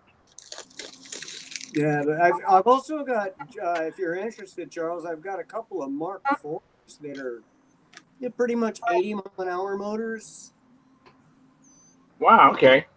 I mean, if Right now, I am just so focused on what I got going on here, as far as fixing these cars and trying to finish this plane I'm working on.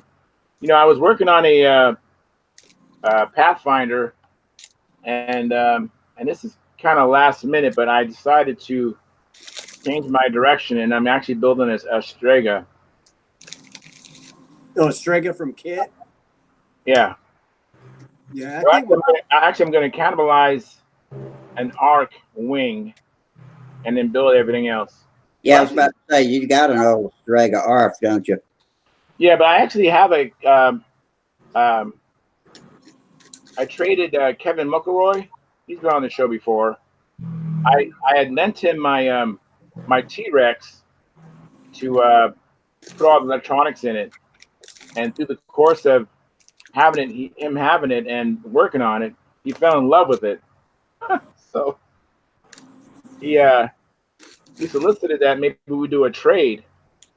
You know, since I had my other Strega, so he said he had a Strega Arc, and so we did a trade. So I'm just building the fuselage. I'm actually working on the crutch for that Strega right now. What do you build your crutch with, Charles? What? What kind of wood do you use for your crutch? Well, of course, well, the plans call for a um, half-inch by half-inch uh, um, maple mounts. I'm going to 3/8 by half-inch because I'm going to use the K77, which is a really smooth motor. Yeah. Unlike, Traeger was built around the Super Tiger 60, which is a beater. You know what I mean? No, I have a V60 Tiger, not the G21, but it's the bigger case. Yeah. Okay. That thing's a monster. Yeah, the V60 is a beater. I mean, it's a vibrator. You have to build a strong front end to handle a V60. Yeah, friends of mine and I were out in the garage, and years ago when I was young and stupid, I used to prime up a Fox 36 and hold it in my hand and hook the battery to it and flip the prop and Holy crap. Wow. That's quite an engine to be holding on to. it's just an 80-mile-an-hour motor. It's nothing special. Wow. It's a ball bearing engine, right? Oh yeah. Oh, I got a needle bearing 36X. Did you have on gloves? Maybe I'm missing something. Did you have on like welder gloves on or something? How did you hold the engine? Just in my hand. I just grabbed onto it, fired it up. Just Crankcase doesn't get that hot. It's like it's refrigerated with all that fuel going through it. Yeah, it only ran for a second and a half anyway. It was just. Oh, okay. Or the 049s, I used to hold the tank and fire them up. Yeah, they don't get hot either. But I think everybody used to do that with the old Golden Bees and the Black Widows. Everybody but me. I never thought I've of it. never held any engine in my hand and started up, so this is all foreign to me. I just assumed it got hot. Did you ever tie a rag to the fuel tank on a? I was just thinking about that. Let it fly around the garage. That was always fun. No, I never did that. I've heard of doing it outside. I've never heard of doing it in the garage. We used to do it in the garage. They'd hit the ceiling and quit, hit the ground. It's funny what you do when you're young and stupid and drinking beer. Oh, don't get me wrong. I said I haven't done that. I've done my own stupid stuff. Oh, trust me. Yeah, me too. I used to race. I mean, I've done some stupid things. I just haven't done those things you're mentioning. Yeah, well.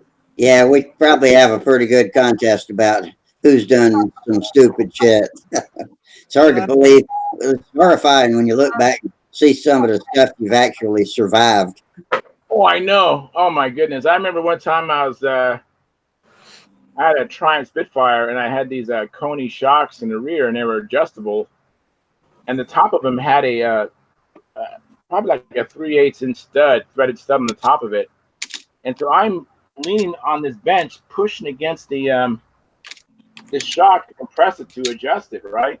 I get my face down there, and the thing slips off the bench with all my force, goes up into just missed my eye.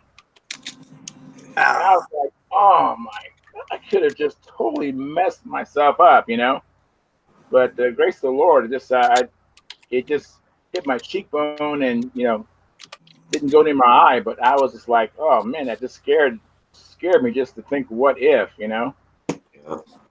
Yeah, that's a spooky move. I pushed a CR125 shock together like that one time, and I only did it once. Yeah, I ended up with 2 broken ribs because I crashed into the bench. Yep, we've done some stupid things. Yeah, then I bought a shock press for changing the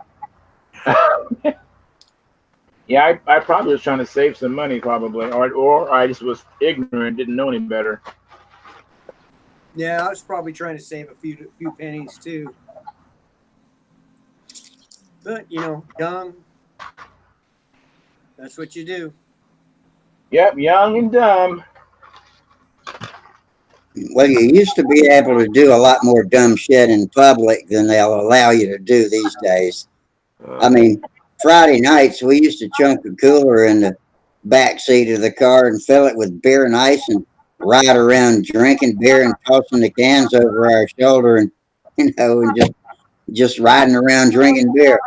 We used to line the back of the pickup truck with plastic and fill it up with hot water and go to the drive-in theater. And the water wouldn't stay hot very long, but hey, we had what we called a jacuzzi. Yeah. Redneck jacuzzi. Yeah. That was a California redneck jacuzzi.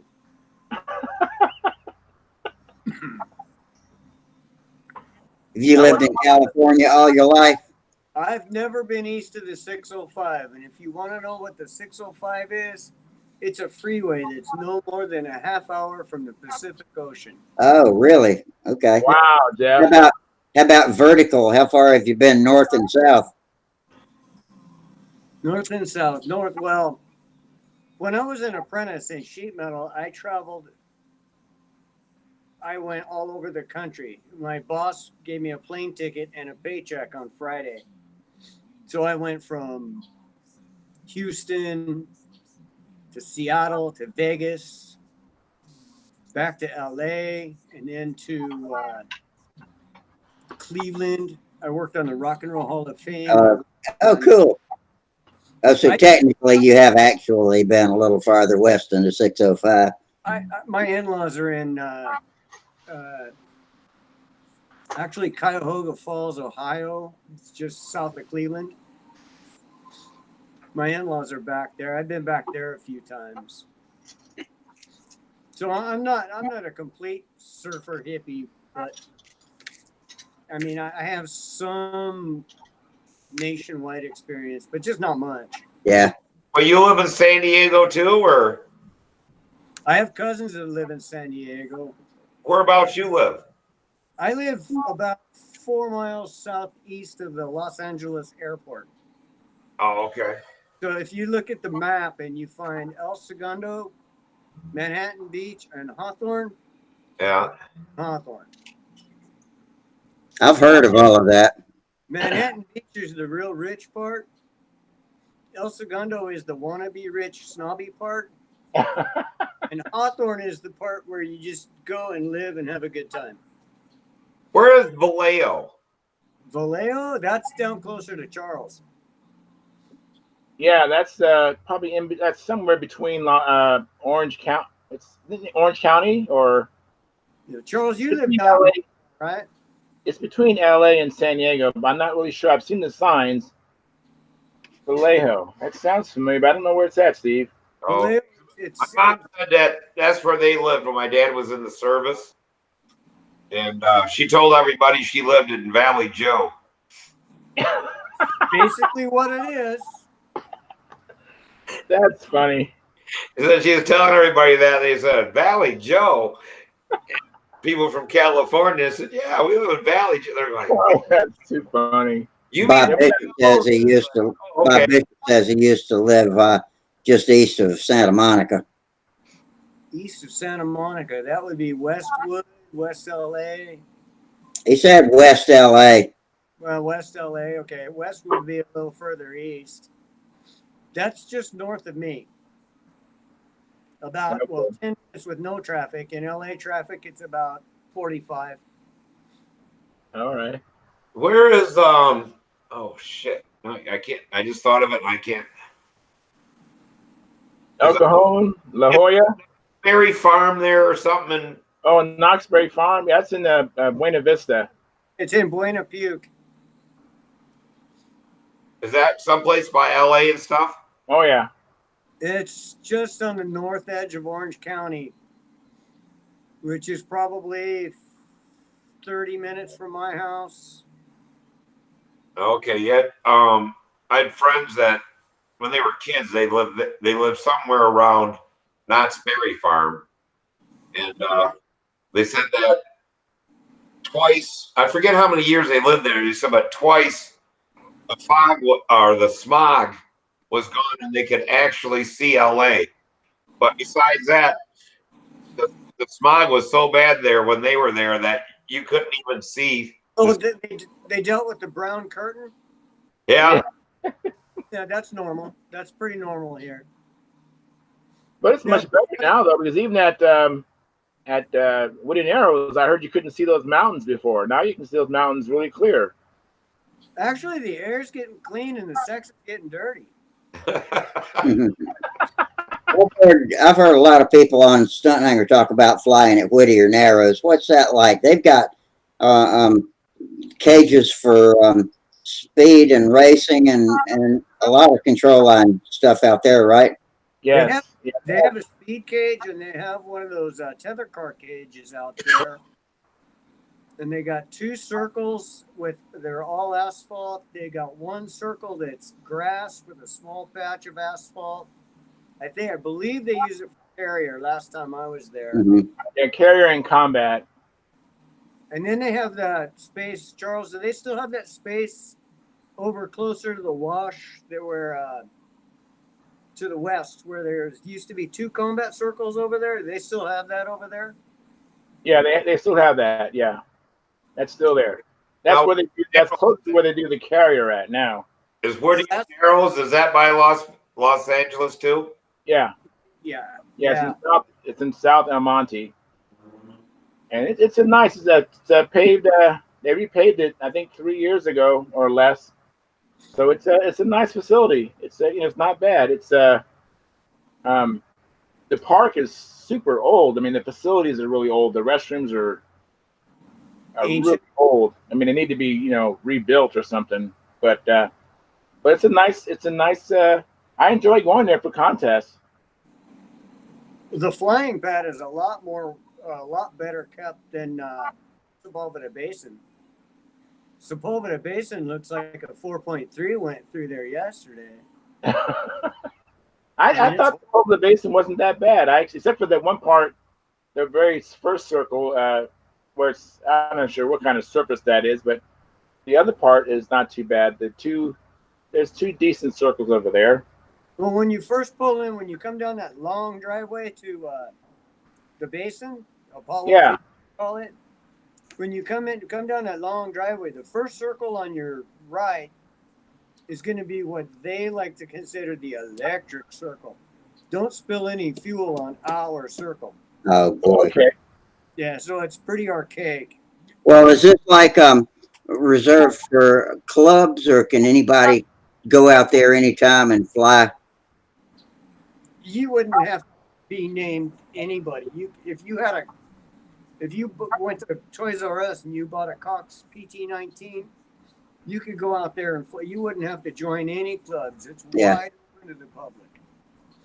But the people who fly there consider, our first circle is our electric circle. Don't get any fuel on it. I don't want it splashing up on my wing. Oh, what a bunch of bullshit. That's one thing that makes Whittier Narrows a lot nicer. Yeah, but Whittier Narrows, there's a posting saying you must have the AMA insurance. You have to have a card in your pocket, or at least be with somebody that has a card. Okay. Yeah. Because my dad could fly there. My dad's not a member, but as long as he's with me, he can fly there. Oh, okay.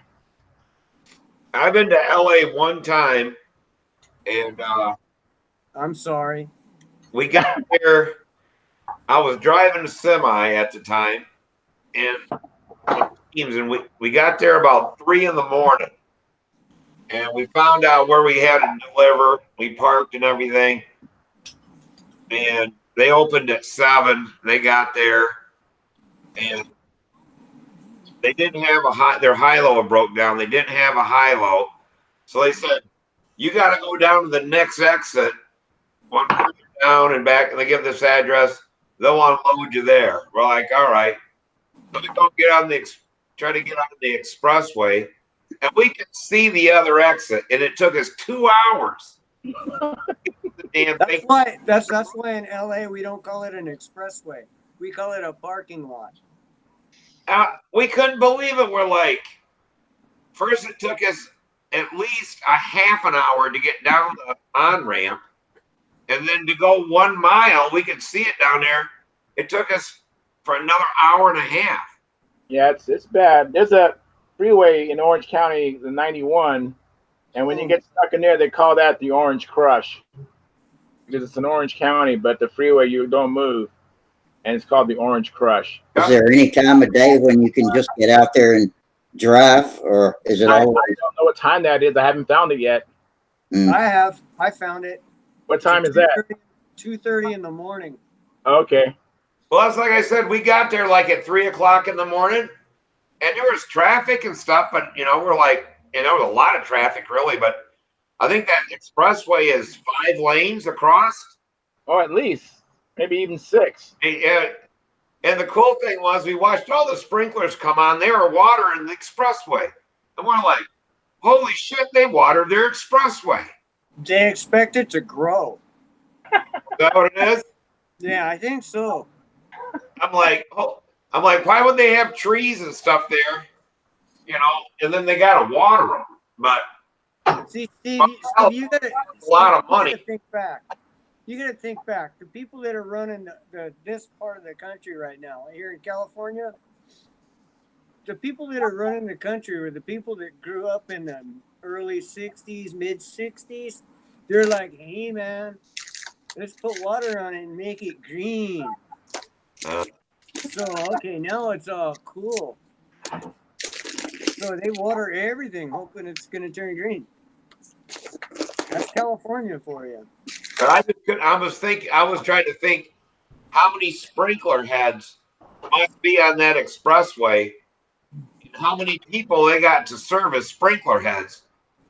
In your yard and stuff, you're always fixing them, and you see them on golf courses, always messing with them. And I'm like, that's a lot of miles of sprinkler heads going down through them expressways. Yeah, it is. Man, we don't have much control line or airplane discussion going on tonight. Sorry for all you watchers out there, but we can change back to control line. if anybody's got anything, I don't have anything. I'm sorry. I guess being, all the stuff we're doing, I'm kind of control lined out. Are you? Okay. Yeah, I really had a good time when I was there at Brodax. I just thought it was the strangest thing. Trying to go to their facilities, it took me almost 20, 25 minutes because I'd be talking to everybody and they'd be going, where are you from? And I'd tell them where I'm from, and I had a San Diego Padres shirt on, and I met a lot of people. I met Joe Gilbert, and I met Art Adamson, and what's the combat guy? Scarinzi. I met Scarinzi. I met Gary Phelps. Yeah, Larry and his wife aren't here this year. It's the first one they missed. Who? Larry Scarinzi. Oh. And I also he's up there with Al Ferraro and Tom Luciano. Yeah, he lives in New Jersey. Yeah. Sparky just posted a video or something. I forget who took it. They interviewed Larry and showed him all the different stuff he had. And yeah, the first I learned about him was when Tom sent me that Super Satan, and turned out Larry had actually helped him build it, and so it's got a Scarinzi touch on the build with this Scarinzi's famous paint job, and they also built the engine for me with Scarinzi's mods on it.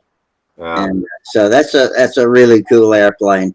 I hope to be back in shape to be able to fly that plane one of these days. Yeah, I'm hoping that I'll be able to fly again. Back and stuff, but I got to get something done before the Nats. I can't imagine being at the Nats all week and not being able to walk.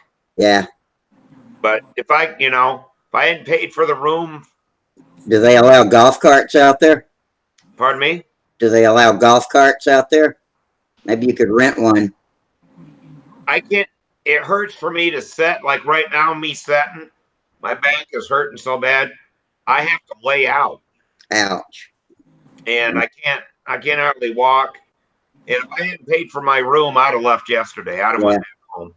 I'm sorry about that. That's got to be tough. Yeah, I'm so sorry to hear about that too. So when I get back, I'm gonna see my doctor and see what they can do for the pain. I mean, it is just unbearable. It's getting harder and harder to find doctors that'll do anything about pain these days with the big witch hunt that's going on for pain medicines. Well, Yeah, sure. a week ago today, I talked with them at work about quitting. That I don't think I can do this shit anymore.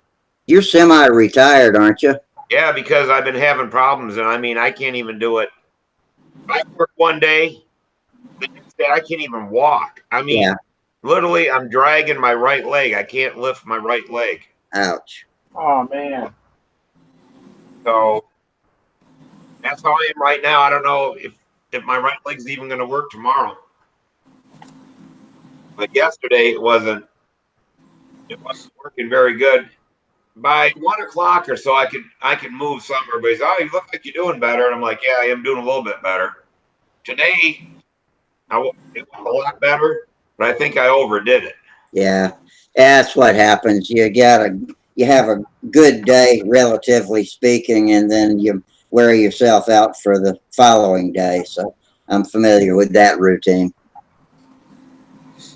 I'm doing pretty good though. I'm finally getting some physical therapy, and they're working on my balance and my endurance, and I'm doing much better right now than I have been in the past couple of years.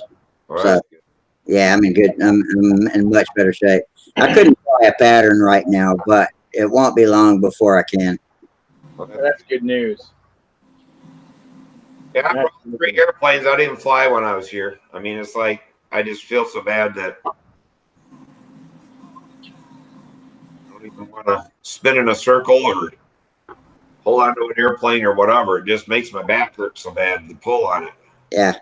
Yeah, it can. I know. When I broke my back and I was coming back, I remember how painful it was. I tried to fly my top flight score, which um, had a G21 51 in there, and that plane pulled so bad I could not wait for it to run out of gas, and then I switched to a ringmaster, which I could handle. I couldn't handle the bigger planes, but eventually I got my strength back. That's good. Yeah, we'll see what happens next week, what they have to say. And I got the MRIs in there. I just haven't heard what they think about them yet. So, Yeah, my wife, she has a fibromyalgia, and then she actually has a deterioration in her lower lumbar area. So I live with someone who's in horrific pain all the time. So I understand what you're going through, Steve. No, Hey, Charles, did you get your son out to fly with you ever again? You know, I just talked about getting him out one time, and he was interested. Yeah, he flew a Skyray for a while, and I tell you, all I did was just encourage him and never criticize him, and just kept saying, just positive affirmations. But I can't get him to go back out. The plane might have been a little bit too sensitive, but I just kind of resigned to the fact that kids today, including my kids, they're just not interested. What size plane did you have him on? Skyray 35. Oh, really? Well, that sounds like a good choice. Yeah, it's a nice sized plane, and I put a big elevator horn on it, and it might have been a little sensitive. That the line spacing could have been less, but you know what? When I was a kid, I flew much worse planes than that. I just think if you're interested, you will go through. Yeah. Well, I learned on half A, and a lot of kids then and now would have just given up. Right. But I've always been in my mechanical self, I'm a born mechanic, and I just refuse to let machines kick my ass. And so that probably kept me going back to it long enough to finally fly a tank of gas out. But a lot of kids aren't like that. Yeah, I had the same thing. I don't even remember who launched me. I know I never even knew of a stooge till I became an adult. Till actually, I didn't recognize. I didn't know there was such a thing as a stooge until maybe 10, 12 years ago. But so I had a friend, and I remember him flying flight streaks, and I was flying my stuff, But yeah, I just toughed it out. I mean, you know, you don't even know what trim is, Yeah, and no kidding. when you fly a plane the first time, you don't even know what it's. You don't even bench trim it, so you don't know what you're going to get. But Right. you survived it. Yeah. Yeah. We had no idea about that stuff back then. No, you know, And and another thing we had going for us is when we were all kids, there was no such thing as Nintendo or anything like that.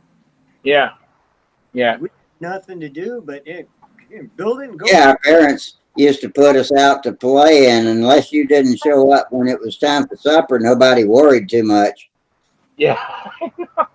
Very true. I know. I grew up in a little kid in Pacific Beach. Rode my bicycle all the way from Mission Bay High School all the way out to the beach, all the time during the Yeah. summer. Yeah, we were bicyclers. Everything we did was on a bicycle, going between each other's houses. And we played a lot of sandlot sports too. We had a developing neighborhood, as I've said on here several times recently, I think. And so we had lots of vacant lots, and some dads put up backstops for baseball and basketball goals and stuff like that. So, they made it possible for us too. It was different back then too. It's like, we had the neighborhood, 4 streets and this park and everything. But all the moms knew each other, even from the different streets over. Yeah, it's a different world now. And Yeah, I mean, it was your ass if if some mom called a couple of streets over and said you were doing something you weren't supposed to do. Yeah, Man, when my dad got home, it was our ass. I mean, you did not yeah, get a phone call from another parent. yeah. I mean, it is a more dangerous world for kids out there now. yeah. But It is. I keep my kids in line of kids, sight. we knew better to, mess around or get in any trouble or whatever, because every one of the moms in the neighborhood would call and tell on you. Yeah, that's true. I remember those days. I got in trouble a boatload because of that. Well, yeah, what? I just figured when I was a kid that when you became an adult, it made you feel good to tattle on a kid. I'm like, these damn adults live just to be able to tell on someone else's kid. I remember thinking that at one time. It's We had an old couple down the street from us. Well, I thought they were old. They were in their 40s. And they ratted me out for everything I did. Burnouts in my Camaro to skidding on their lawn on my bicycle when I was 12. No, I was in trouble because of those people for years. Well, we had a bowling alley by our house. And I forget where we went, but we weren't, no kids are allowed in that bowling alley. That was Satan lived in that bowling alley. So we weren't allowed in there. Well, it was during the middle of the summer and it was hotter than crap. So we walked in one door and all we did is get a drink of water and walk out. When all of us come down our streets, all the moms are at the damn front doors waiting for us to get on that street, and all of us got our asses tore up bowling alley. wow. But some neighbor seen us in there, started making telephone calls and told on all of us that we were, and I remember Did they have pool tables in there too? Yeah. Y'all shoot pool? No, we walked in and we got a drink of water. Oh, that's all, huh? Wow, that's a shame. But all of us got in so much trouble for being in that damn bowling alley, and there's a pool room there. But we didn't do anything wrong. But we were told, do not go into that bowling alley. I found why. Maybe there was some adult things going on in that bowling alley. Maybe that's why you kids weren't allowed in there. Right? Yeah, there was a lot of, I guess back then, drug sales and. Yeah, there must have been stuff like that. It must have been not a place for kids at all. To explain all the trouble you got in. But I never heard the police were never there or anything else, but they could sell liquor and all that kind of stuff at it. And but yeah, I mean, I got tore up, but just walking through, and my mom knew whoever called said, "Oh, she knew all we stopped was to get a drink of water, walk right up and out, and came home." We all got in trouble because we went inside there, and we knew we weren't supposed to do that. Yeah, there must have been some adult stuff going on in there. Mm. Adults just like tattling on kids.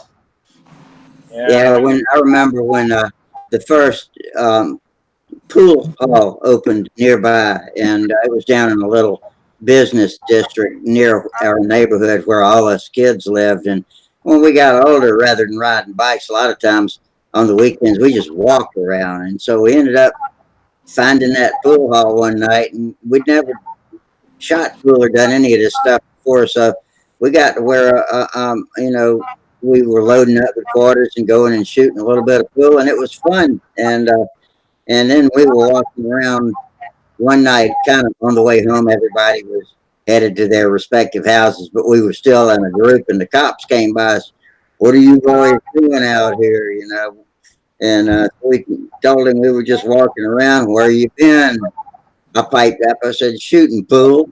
He said, "Shooting pool," and put us all in the back seat of the car and took us home one by one to our front doors. Wow. Yeah, when we were kids down the road, it's probably half a mile or better. But they had a restaurant, and the restaurant had about 5 or 6 pinball games in there. We used to go play pinball all the time at the restaurant. Never eat nothing there.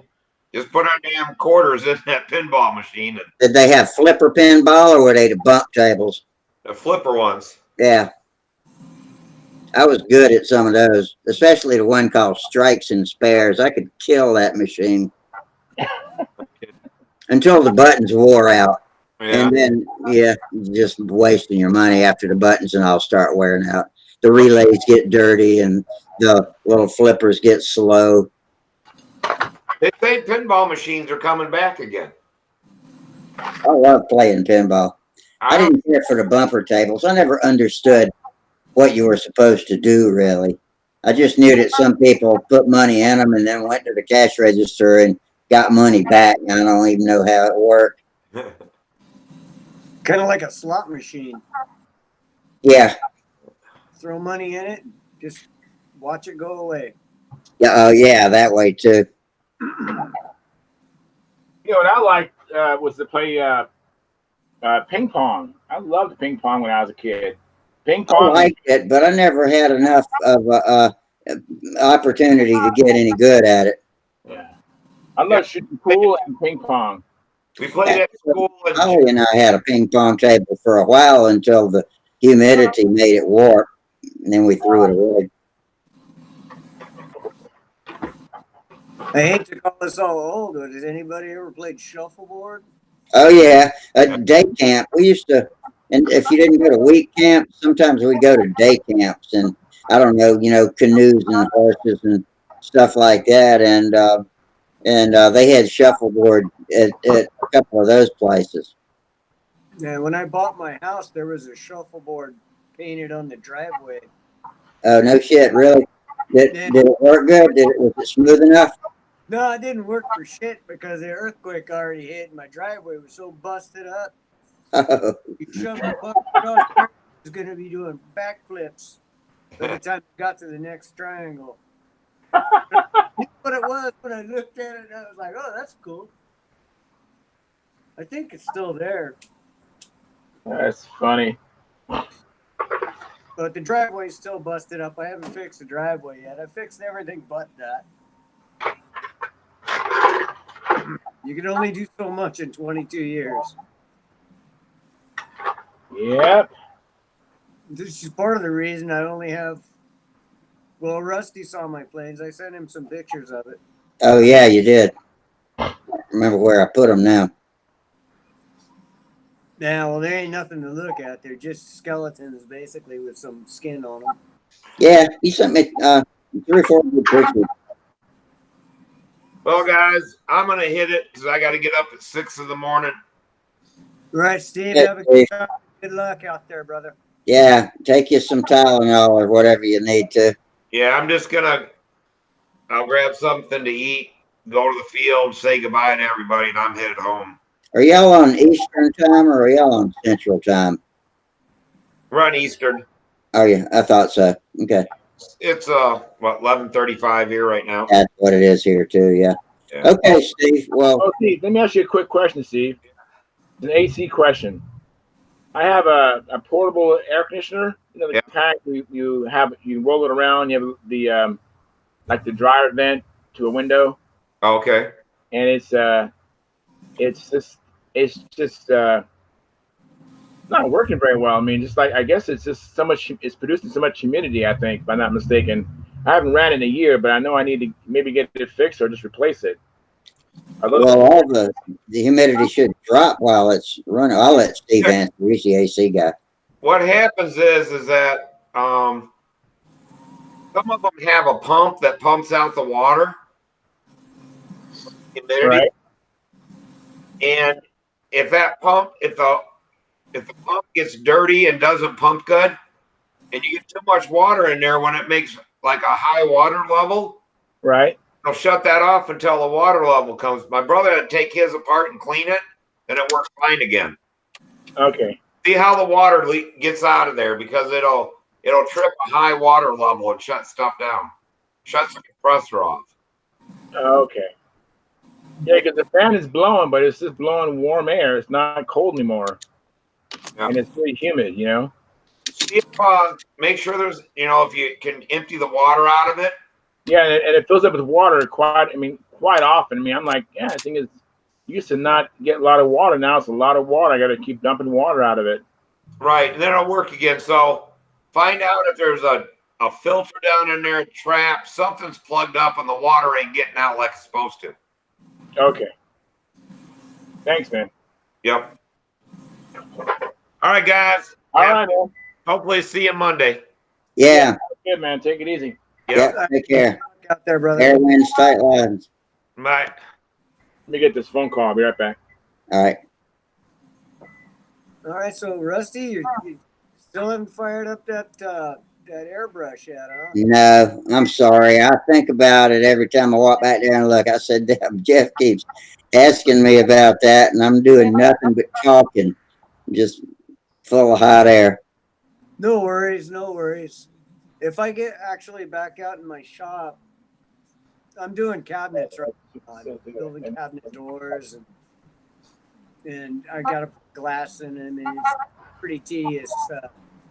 Kind of a pain in the butt job, if you know what I mean.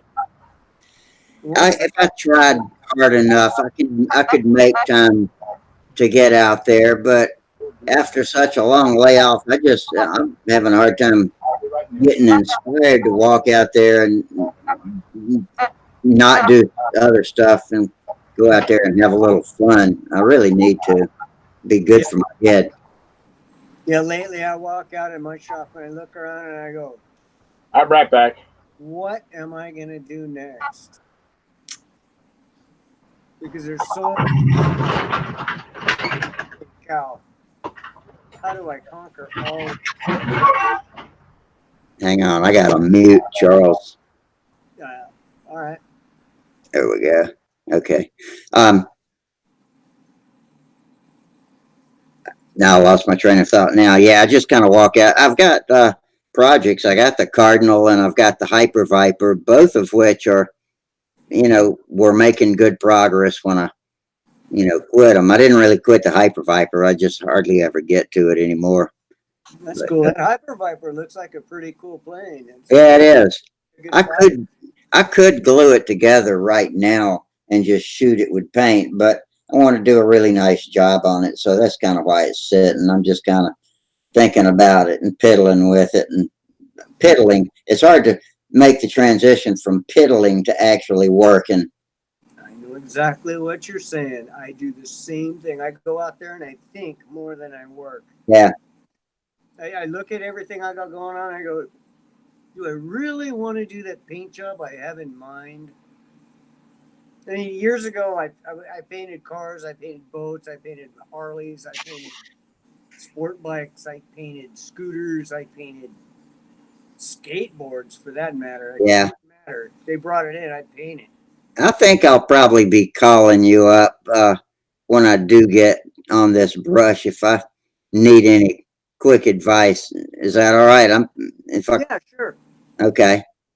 Because Just remember, I'm on Western time. I'll keep that in mind. Yeah, I'll If you forget. call me at 9 o'clock in the morning, you're going to hear me snoring.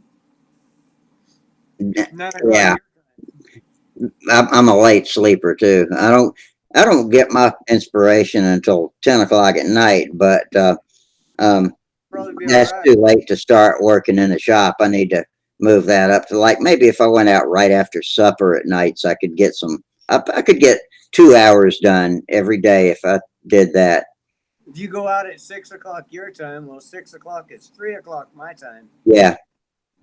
That'd be all right. You can call me What's the best time of day to call you? anytime between 10 in the morning and 8:30 at night. Pacific time. Yeah. Yeah. Okay. 10 to 8. Okay, I can handle that. So it'd be 11, 12. 1 to 11. It'd be Any- 1 to 11 for me. Midnight, roughly. Yeah.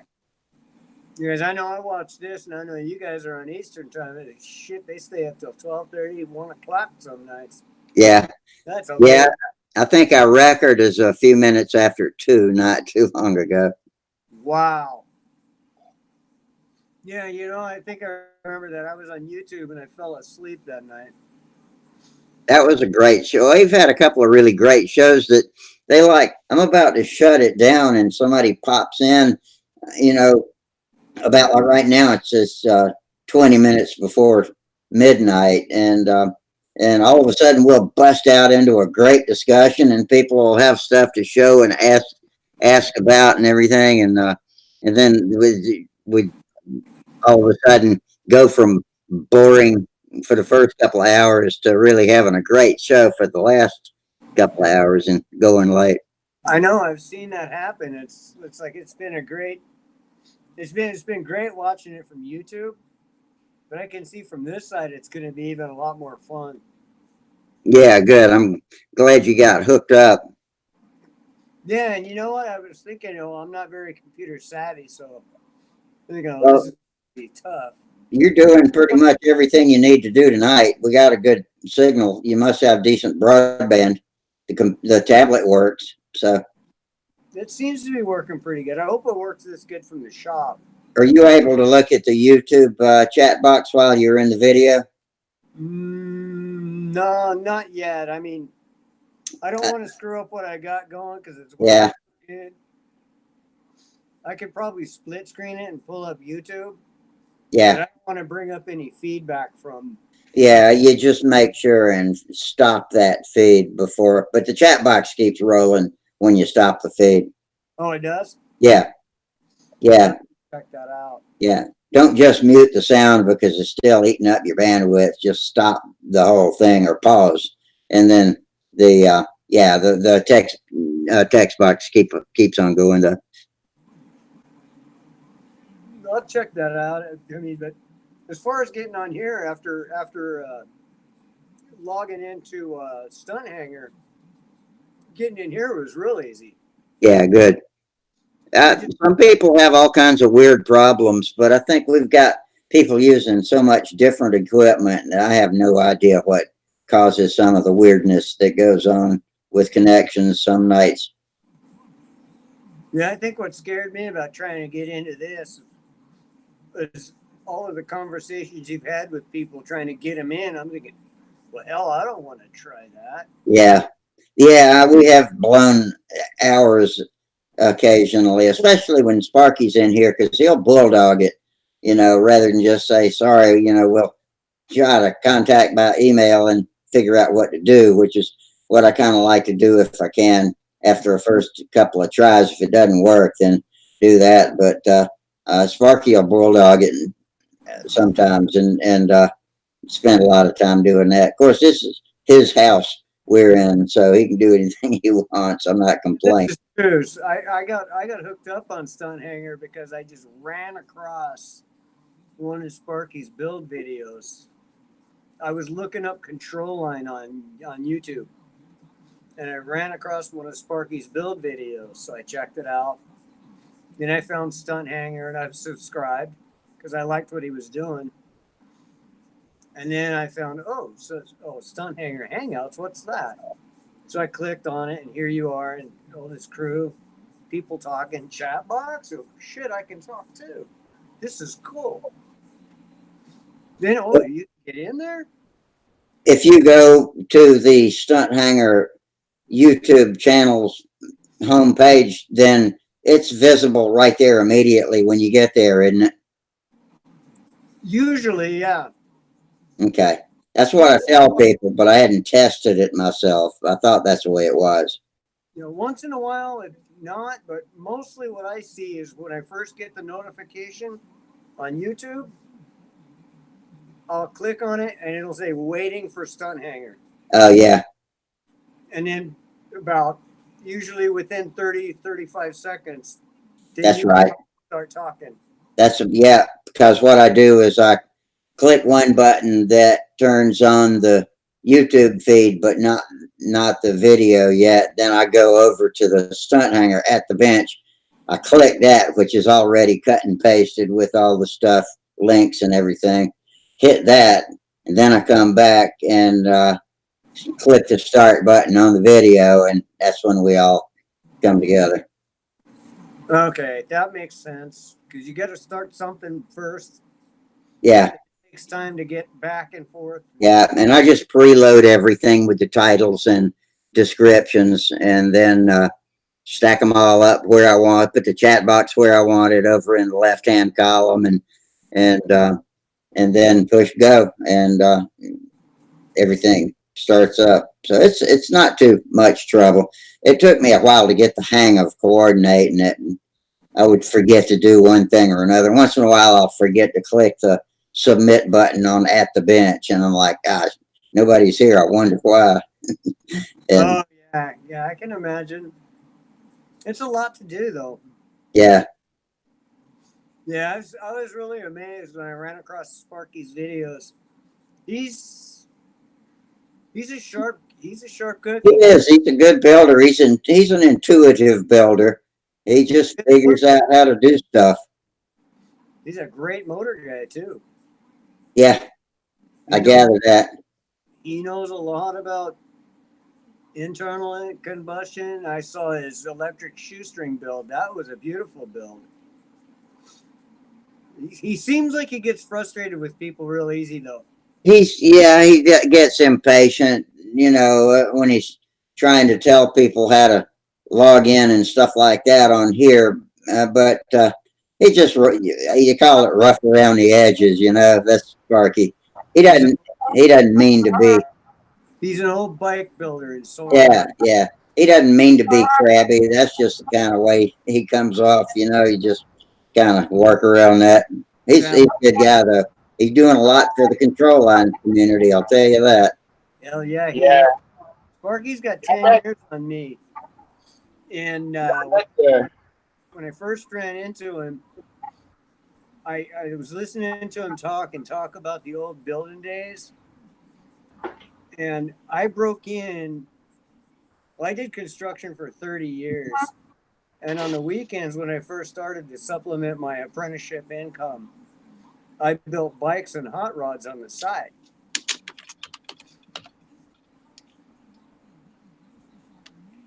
And the guys I broke in with were just like Sparky. So I know exactly where he stands. Yeah. He's a good dude. I like him. I met Sparky at Brodax for the first time, and watching him on the tube on the forum, I kind of had prejudged him a certain way, and then when I met him, man, he's a really cool guy. He's a really cool guy. He basically told me that he approaches everybody that with the premise that they're an asshole until proven otherwise. So, but once he realizes that person's not an asshole, he's just a really nice guy, you know. Yeah, You know, I can imagine. I worked around his type when I was working in the bike shop. yeah, so he's a really cool guy. We hit it off right away at Brodax, and we talked about religion. We talked about politics, and I totally just had a different disposition. You know, he's a Trump supporter. I'm not, and but we get along great. You know. Yeah, I usually try to leave religion and politics out of the conversation because I get a little excited at times, so to speak. So I just leave it out. I just don't. If they start talking politics, I walk away. Well, I talk about politics and religion with people that I know. And, it's like I don't get offended if they have a different point of view. And I mean, if they're strong enough in their beliefs and what they think, and as long as they can disagree without becoming ugly, we can continue having a conversation. We're disagreeing with each other. I think people should be able to just talk and agree, and I mean, I have a flying buddy that I fly with, and he's a Mormon, and nothing wrong with Mormons. I don't believe like Mormons believe, but when we get along great. I mean, I could call him and ask him, hey, I need some help. Can you come help me tomorrow? He'd be the first one here tomorrow to help me out. You know what I'm saying? That's the kind of person he is. We have a totally disagree on things. Yeah, I agree. I've just seen too many people get in too many fracases and arguments. Well, that does happen. I'm not denying that happens. I just think that hopefully, and when I get an idea that someone's like that, I will avoid it too. Don't get me wrong. I don't look for things to be disagreeable with. No, I try not to. But if someone can have an adult conversation, and if they can express their point, well, I'll definitely I might even learn something from them. Oh, yeah, I agree with you too. I on that same level. But as soon as somebody starts telling me that their way is the only way, I usually just walk on. Yeah, I don't like it when they get pushy with it. Yeah. I'm like, okay, everybody's entitled to an opinion, and yours, yeah, exactly, like, bad as mine. Yeah.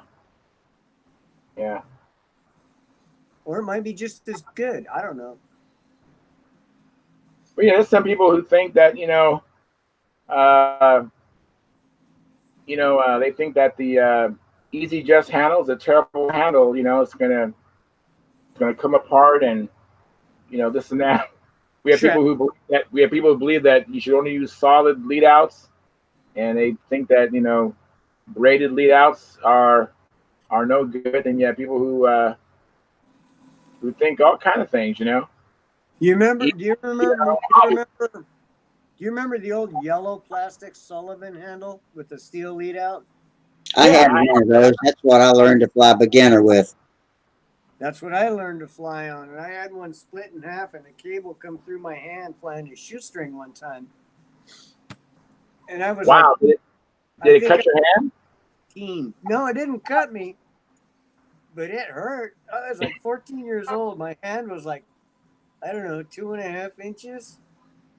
And with that cable cutting through it, I had like 1.5 inches of line pole. And the thing that made me the maddest is I couldn't control the plane. Right. Yeah. Yeah, I have 2 Sullivan handles. I'm sure I have the one you're talking about. The little plastic one with a little T slot in the back? Yes. I have one of those. Matter of fact, I use that to fly combat planes. Oh, I used to use the Carter handle. Great my handle? But my name is Charles Carter. Yeah, I knew that. My handle? I knew that. You're Greg Carter's brother. I gotta get a snack or something. I'll be right back. All right, that's cool. Give me some Mike and Ike's when you get back, Rusty. I'll bring a box back. All right. Just I got some goldfish right here if you want them. They're a little stale though. You bring a box of Crunch and Munch. Oh yeah, my favorite. Yeah, Charles, the handle that I used for combat was a little thin. I was like maybe a 1/4 inch thick. It was green. Kind of had a round back and somewhat of a finger groove on it. And it had a bronze knob on top that would lock in the leads on it. Right. And it was super lightweight. And it was built, it was actually designed, not built. He didn't have a platform. I think it was built by Phil Cartier. Okay. On Greg Carter's design. All right. And in fact, I've still got it. Huh.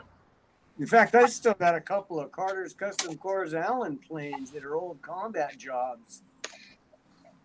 I think I've got 6 of them.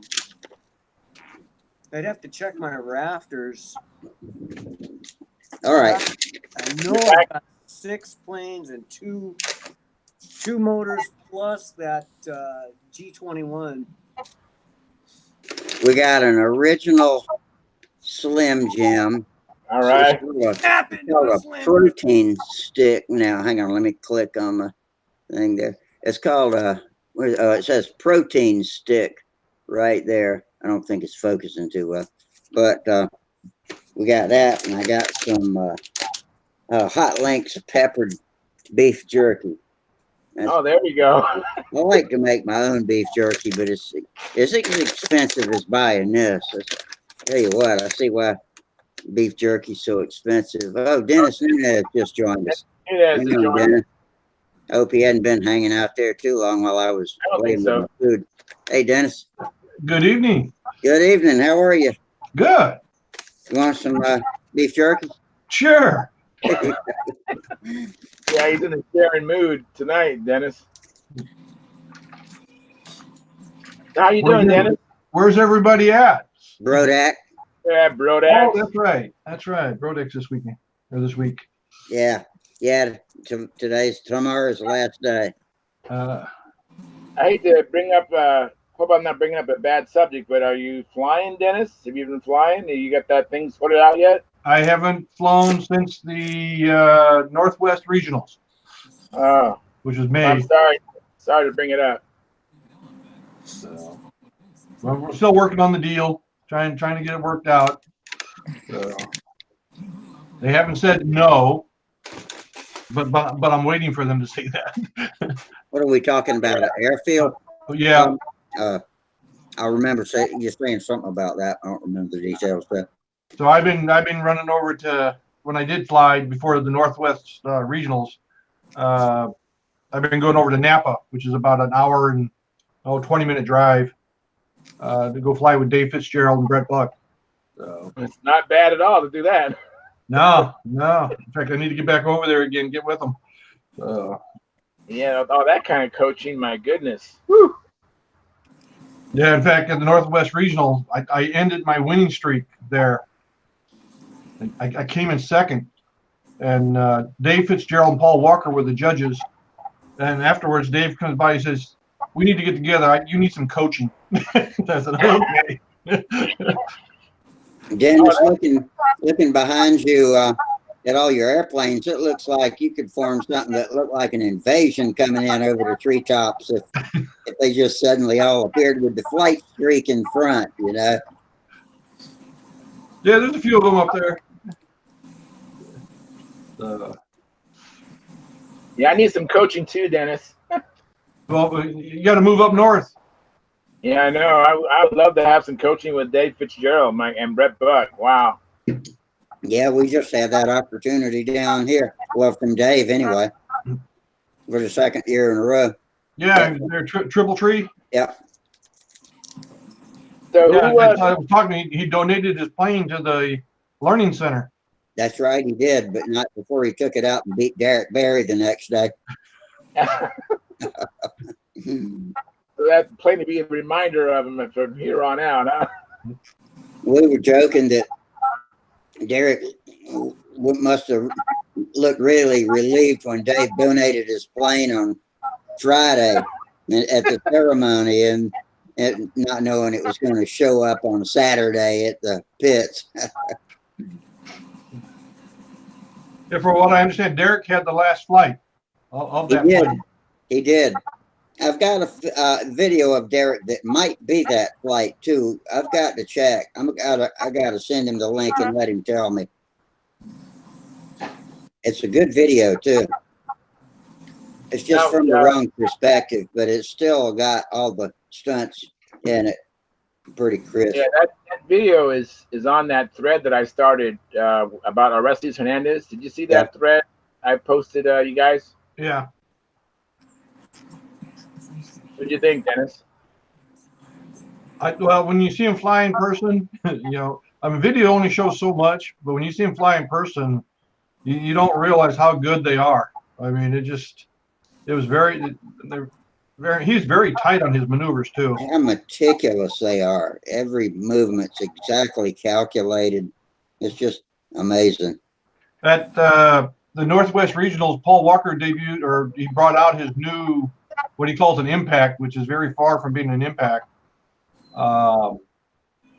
He put up a 625-point flight with it, and it looked perfect the way this plane was flying. And they've nicknamed it, I guess. The running joke is it's an ant. It looks like an anteater. Anteater. And there's a picture that was on Stunthangar, showed this red ribbon coming off the nose. I don't know if you saw that. No, I didn't see it. Or maybe it was Facebook where that picture was.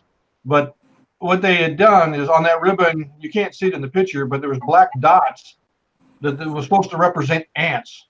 And so it was the tongue of the anteater hanging out, eating up these ants, because it's a strange looking plane, the whole nose is like a torpedo because everything's inline. There's no scoop on the bottom like you normally have with the IC engine, the cowl and so forth, but it's all round, and it just from the spinner, it just opens up, and then he's got a canopy, and then it goes back to the tail, and it's very odd looking to me, but man, does that plane fly!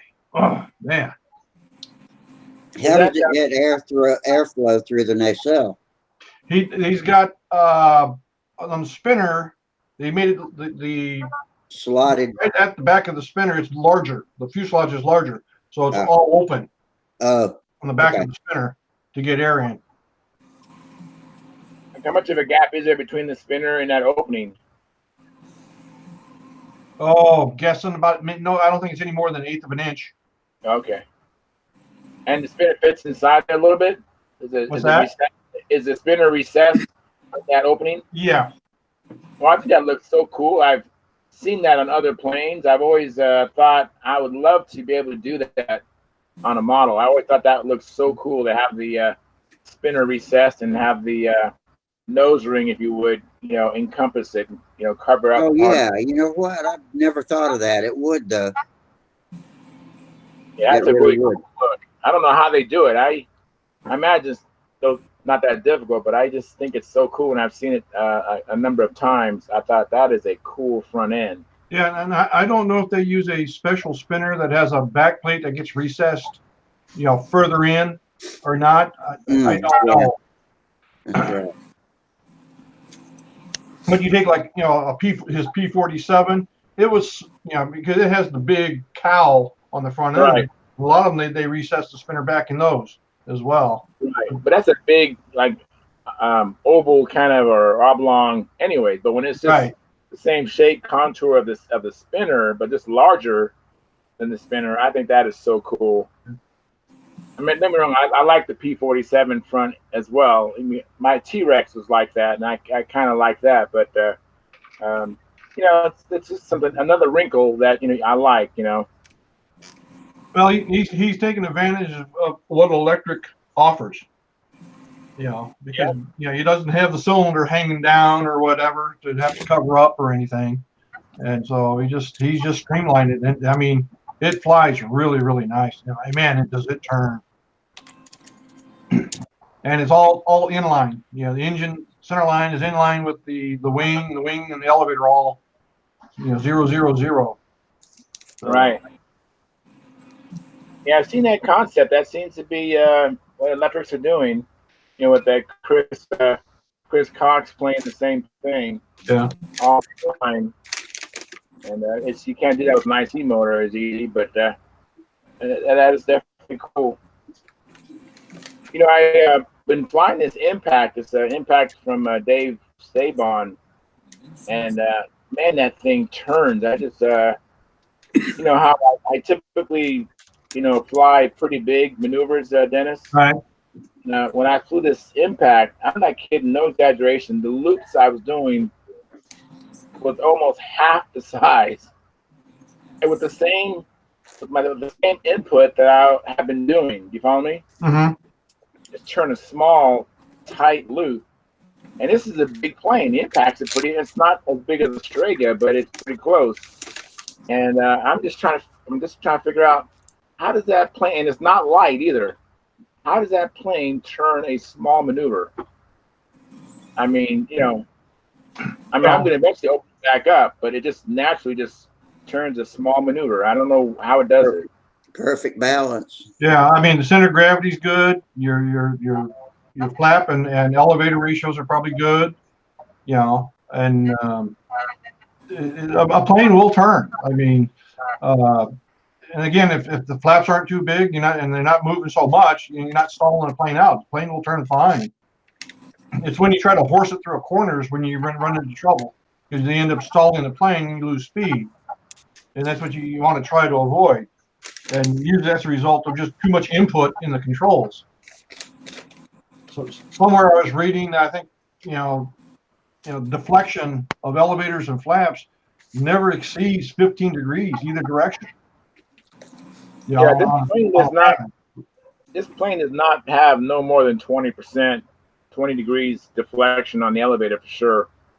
I mean, it's not a lot. And even that one thread that Shug, he was flying his Strega, and he has that different points of view video where he has a camera on the plane and the camera on the pilot and the camera, that 1-3 view thing, and you can see how small of deflection his elevator is moving in that video. It doesn't take a lot, and I know that it's kind of a mystery to me why that Impact can turn so small, being a big plane and a heavy plane. Yeah, and it's probably got good numbers. You probably got a nice. I'd be curious to see what the distance is between your hinge flap and your elevators. The hinge line is, if it's 18 inches or around there.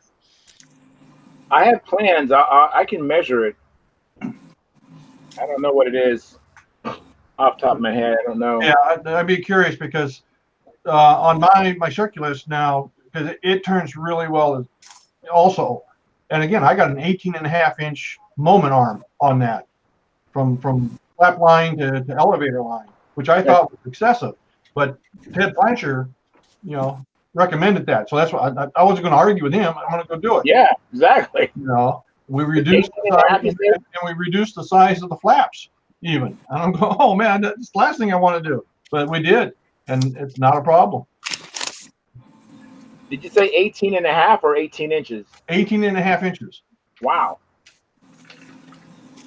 In fact, it almost made it impossible for me to get in the back of my car because it was too tall. The fuselage was too long. Yeah, right. Hey, Dennis, is that the plane you were flying at Whittier? Yes.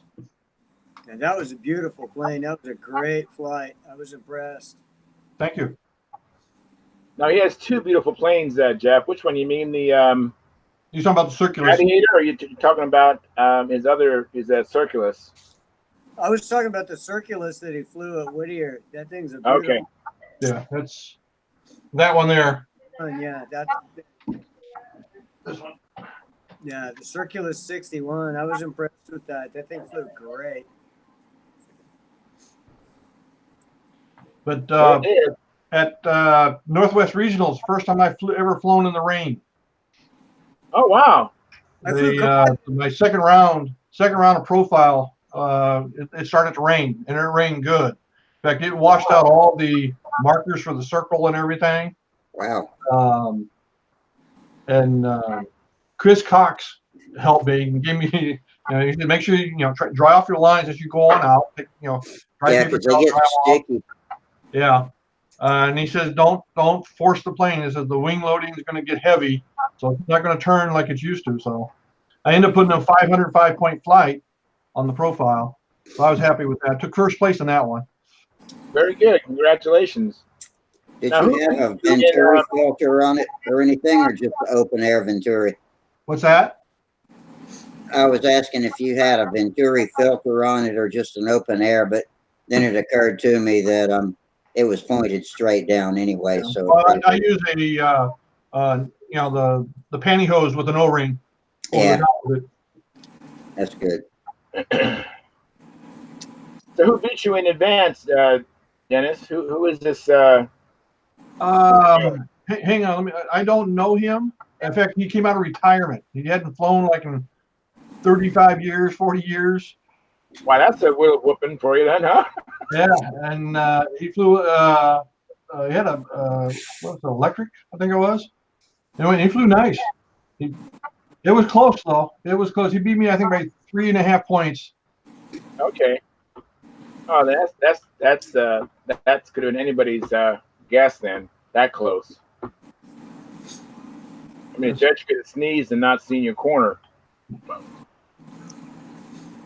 So Dennis, flying in the rain, did you catch any static shock off of your lines? No, didn't get any of that. But my biggest problem was it was raining fairly decent, and wearing glasses, they got all spotted up with water. Mm. Oh yeah. Oh yeah, that was a problem. I had a hat on, but it still got, you do a wing over, you look up, guess what's going to happen? You can get hit with all these drops. Yeah, mine fogged up. I was flying combat with Ron Cash one time in the rain, and with those little U-shaped handles and the lines coming right over your fingers, we'd get the static electricity jumping between the line and your hand. And when you go up or down to maneuver out of the combat, you get shocked the whole time you're flying. It was hysterical. No, didn't have that trouble, but I'm glad. His name was Bob Welch. Okay. I knew Bob Welch. In fact, he flew sportsman profile. I took first, he took second. And in advance, he took first and I took second. Wow. Flip flop.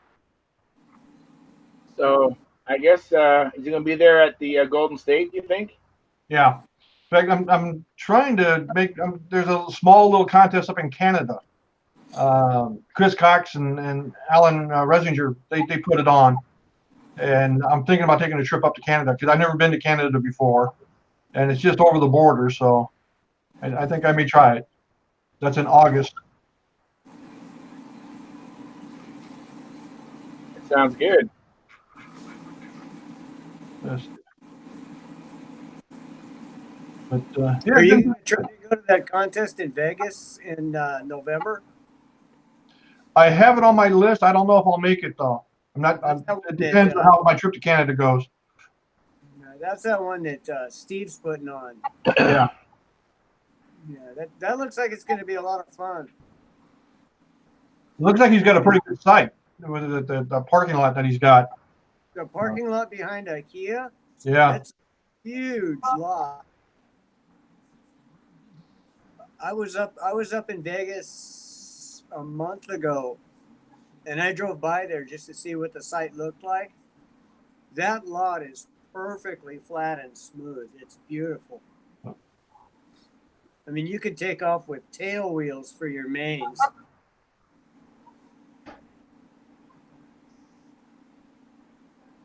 It's going to be a good contest. Like golf course grass, like that, or was it grass? Off the grass. I've never flown off grass. I have no idea what that's like. Wow. I live in LA. I've flown off concrete and I've flown off asphalt. Mm.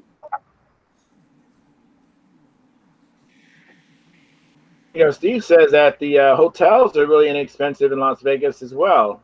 So that's another thing. Plus, if you bring your wife and kids, they will find a lot of things to do inexpensively in Las Vegas as well. I mean, you can spend a lot of money in Las Vegas as well, but there's a lot of inexpensive things as well. That hotel he's got the rooms reserved at is supposed to be a real nice place. It's one of the higher end. It's a Hilton, but it's one of the higher ends. Like a lot of people, all I know about Las Vegas, having only been there once, and all I picture in my mind when I think of Las Vegas is the Strip. But I suppose it's a pretty damn sprawled out city, isn't it? And so, I mean, there's a lot going on in Vegas besides just the Strip. Is that right? Oh, there's a ton going on in Vegas. I mean, the Strip is minor there anymore. I mean, there's still a ton of stuff to do on the Strip. There's a ton of money to be lost, especially out of your pocket or mine. No kidding. The Strip will take your money day after day. They don't care.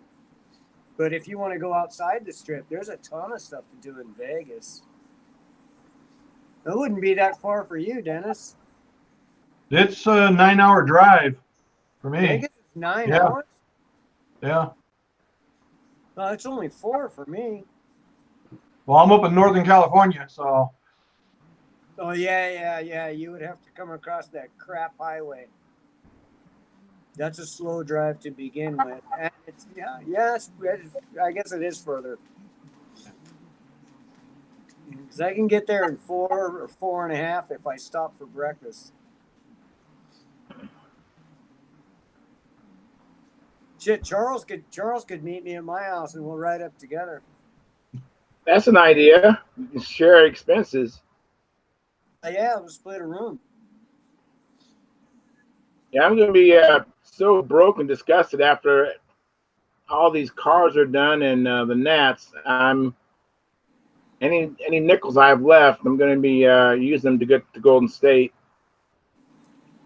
Hey, Dennis, I'm actually maybe I could even screen share this, but I just measured from trailing edge to of the impact of the wing to the trailing edge of the elevator, and it's 17.82 inches. It's almost 18 inches then. Yeah, almost 18 inches. Let's see if I can show you this. This might be cool to even just to share. Let me see if I can screen share this.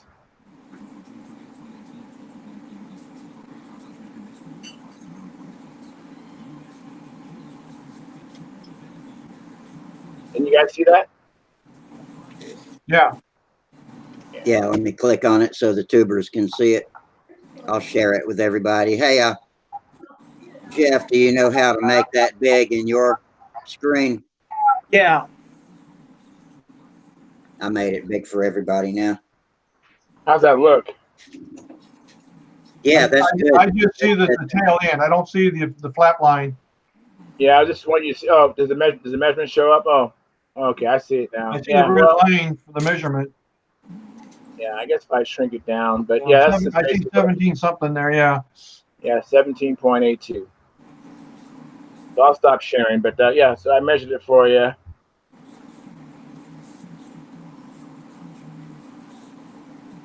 Anyways, I'm back. So are you building anything yet? Talking to me? Yeah. You know what? I was building this Pathfinder, and then it occurred to me that I competed much better with the Strega than I have with anything else. I mean, I've tried to compete with different planes.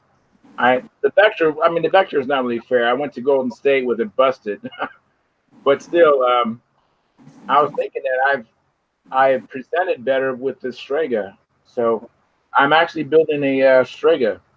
I'm taking a wing from an arc, and then I'm basically building everything else. So that's what I hope to bring to Golden State. I'm hoping to still bring this to the Nats. It's my life has just been so crazy with just life getting in the way, and then of course poor time management getting in the way also. But for sure I'll have it ready at Golden State, and I'm going to do a tune pipe setup. That's kind of why I like the Impact. I was using the Impact as a testing platforms. I never ran a pipe until I flew the Impact with that K77 and the tune pipe. Mm-hmm. And I like it, but I'm really, like I said, I'm really impressed with that Impact. It's kind of the only plane that I remember flying equally as good was I had a what's it called again?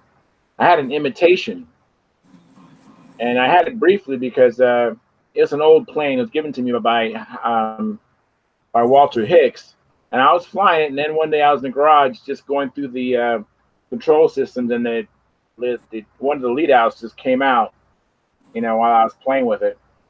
But what was so amazing to me is, I mean, as gently as I was pulling on that lead out for it to come out, my question is how did I land the plane? I cannot understand how that plane landed in one piece as easy as that lead out came out. It just astounds me. But that plane did turn. I mean, it was the first plane, to my experience, that was so stable, but yet could turn on its tail. I never experienced that until I flew that plane. And this Impact is, I mean, it could be as stable. My line space on my handle, which is normally, I usually have a pretty decent line space. Now, I must usually use about 3 inches of line space. Now, my guess would be, but this plane, I'm having to bring them in, pretty close. So it's sensitive right now, but I have so much space to reduce the line space, and that can make the Impact really stable as well. It just impresses me how small the maneuvers are. I mean, it would easily translate into I think, a better pattern just because they're smaller. Well, you just got to get your timing down and get used to flying the tighter maneuvers now. So. Yeah. But I'm hoping the Strega I'm going to build I'm going to try to get it trimmed in a way that it'll turn. Hopefully, I don't know if Strigas can't, if it's just because the wing is so thick and big. I'm curious, but the Impact has a pretty thick wing. I mean, it's at least 2.5 inches thick, is my guess. I could measure it, but the Impact does not have a thin wing. It's not as thick as a Strega, but it's not thin either. Mm-hmm. Well, at Northwest, I almost lost the Gladiator. Oh man, well, good thing is almost. Yeah. Almost is okay. I can live with almost.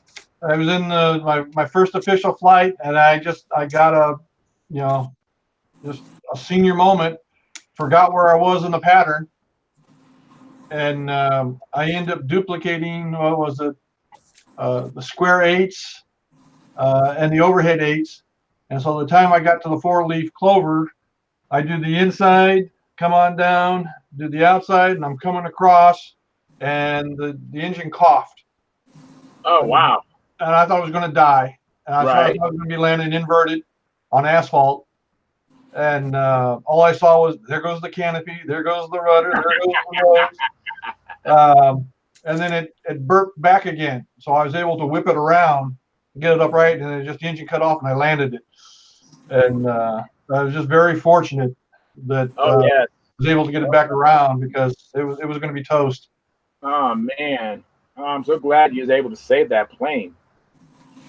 Yeah, they took some nice pictures. They had it on the flyinglines.org flyinglines.org website, the Northwest site. They had it on there. Look at what they call it, favorite planes, and the Northwest regionals. They have a nice article on that. So very cool. I'll check it out. I haven't been on Flying Lines in a while, but I'll check it out. I actually hope I could see Paul Walker's new plane there too. In fact, it is there. You'll see it. Okay, I'll check that out.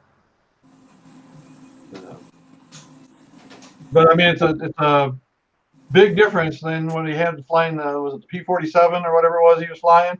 Right.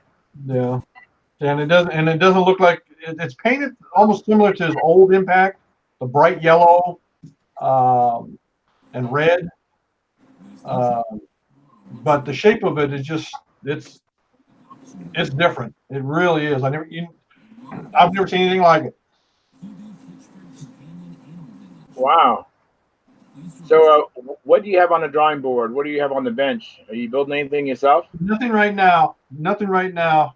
Um, Mainly, I want to get the 61. I was really disappointed at the regionals because I had a chance going in the last flight to really do some good on it, and I got into some strange turbulence with the side up there. There's two circles, and the one circle has a building along the. You see, where am I? If I'm facing north, it's on the west side, and the wind normally comes in from the north. It's just straight down the runway. It's an airport, so it comes right down the runways, and it's usually not a problem. But with the storm that they had coming on in, it switched coming from the west, and so it was coming in over the top of this building and then dropping down. And it's just right where you make your turns. In fact, it was on my triangles. I came on up, from the top point, and I started coming on down.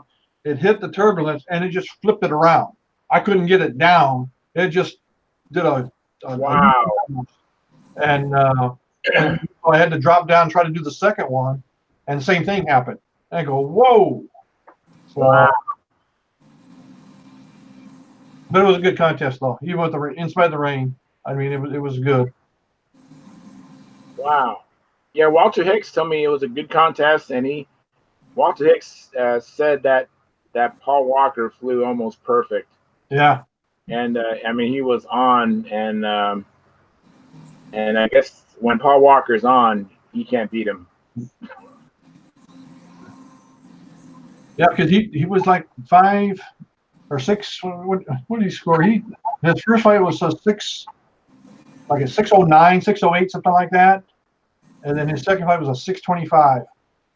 I mean, Wow. and he nailed it. I mean, I never seen a fight like that in my life. Yeah, he said he never seen a reverse wing over like that either. And he just nailed that reverse wing over. Yeah. We got a guy over here I hope y'all start hearing about on a national level. You probably haven't yet. And he's older too. He's probably my age or a little older to start getting to the level of expert that he's at now. But I think Mike Waldron is going to be a top 5 guy. I've been watching him fly for 3 or 4 years now at Huntersville. And has anybody ever heard of him?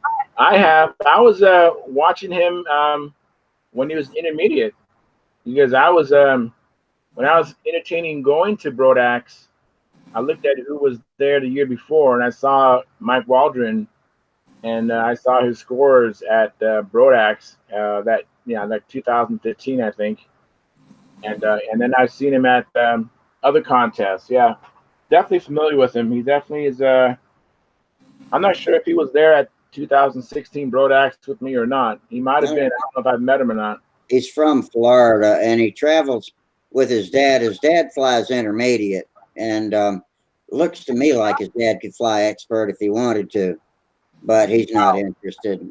He's happy and comfortable in intermediate and flies very well. But Mike is flying really well these days, and he's got good running equipment too. He's flying electric. Yeah, well, electric is definitely. I think it's a good way to go. Personally, I wasn't. If I wasn't so heavily invested in glow, I mean, I'd have to sell on my glow engines to be able to afford going electric. I think I'd miss the smell of burning cat.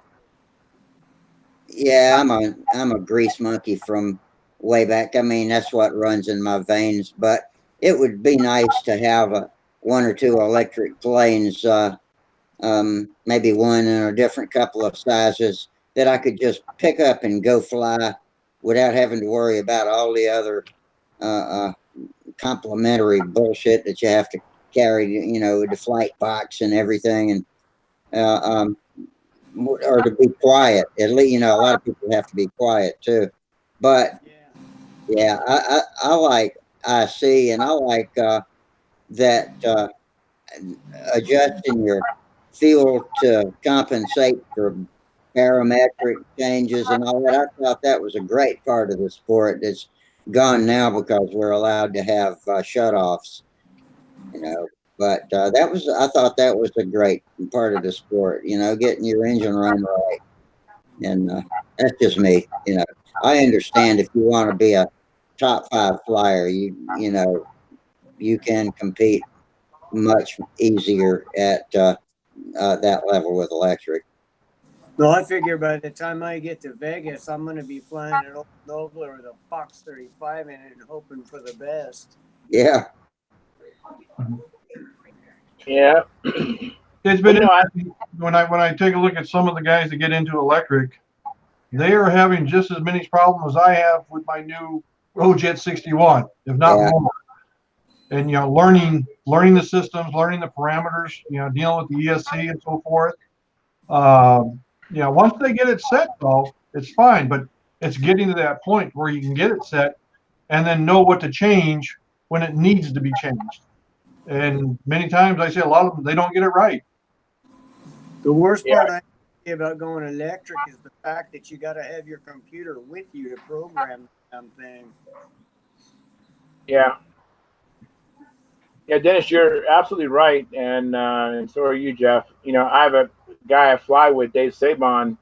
I've been flying with him for like 15 years, and I've never seen him crash an IC plane, but he's had electrical problems with electrics, and he's like crashed 3 electrics, you know, where they would just stop all of a sudden, and at the worst time that a plane could stop, you know, and just the plane going to pieces. I mean, it's just total loss. And so, you know, you're right. There's a learning curve. There's issues. There's equipment problems. But once you get it set up, then it's golden. But like Dave was new to electric, so he had to rely on other people and rely on the advice he gets. And sometimes you don't get the best advice, and you end up having a bag full of balsa wood. Yep. Yeah, because I've seen it. You know, Lanny Shorts has an electric. He's been trying to get that thing dialed in, and he's had nothing but troubles with it. But you know, every once in a while it comes in and hits it just right, and off it goes. But Northwest Regional, he was running like 4-second laps with his 50, you know, and this thing was screaming. And next thing you know, it just the engine would slow down really, really slow, but it wouldn't stop. And what it was killing the battery is what it was doing, draining the battery. And, but there was a bunch of parameters. He had to go back in and reset the whole system in order to get it back to where it needed to be. And he was fortunate enough, he got it to where it was flying halfway decent. It was still off a little bit, but with his experience, he was able to handle it to at least get it through the pattern. But he's been very frustrated with it to the point where he's almost ready to give up electric, go back to IC. Yeah, Dave Sabon was ready to quit on electric too. He hooked up with Kevin Mulcaroy, and Kevin Mulcaroy gave him some advice, and he has a twin. He calls it.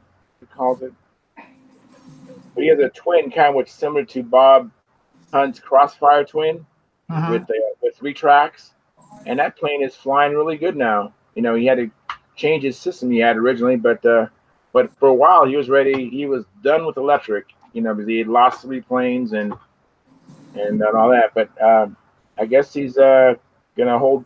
He uses it because he likes electric. Because when he goes to when he flies near his work, no one's aware of him flying because it's so quiet. He's able to get some practice in, you know, every day if he wants before he goes to work. We don't have our best electric versus IC debater in here tonight. Trying. Oh, if Tryon was in here, oh yeah, he'd be eating me up. Yeah, or Bob Hunt. Oh man. Yeah.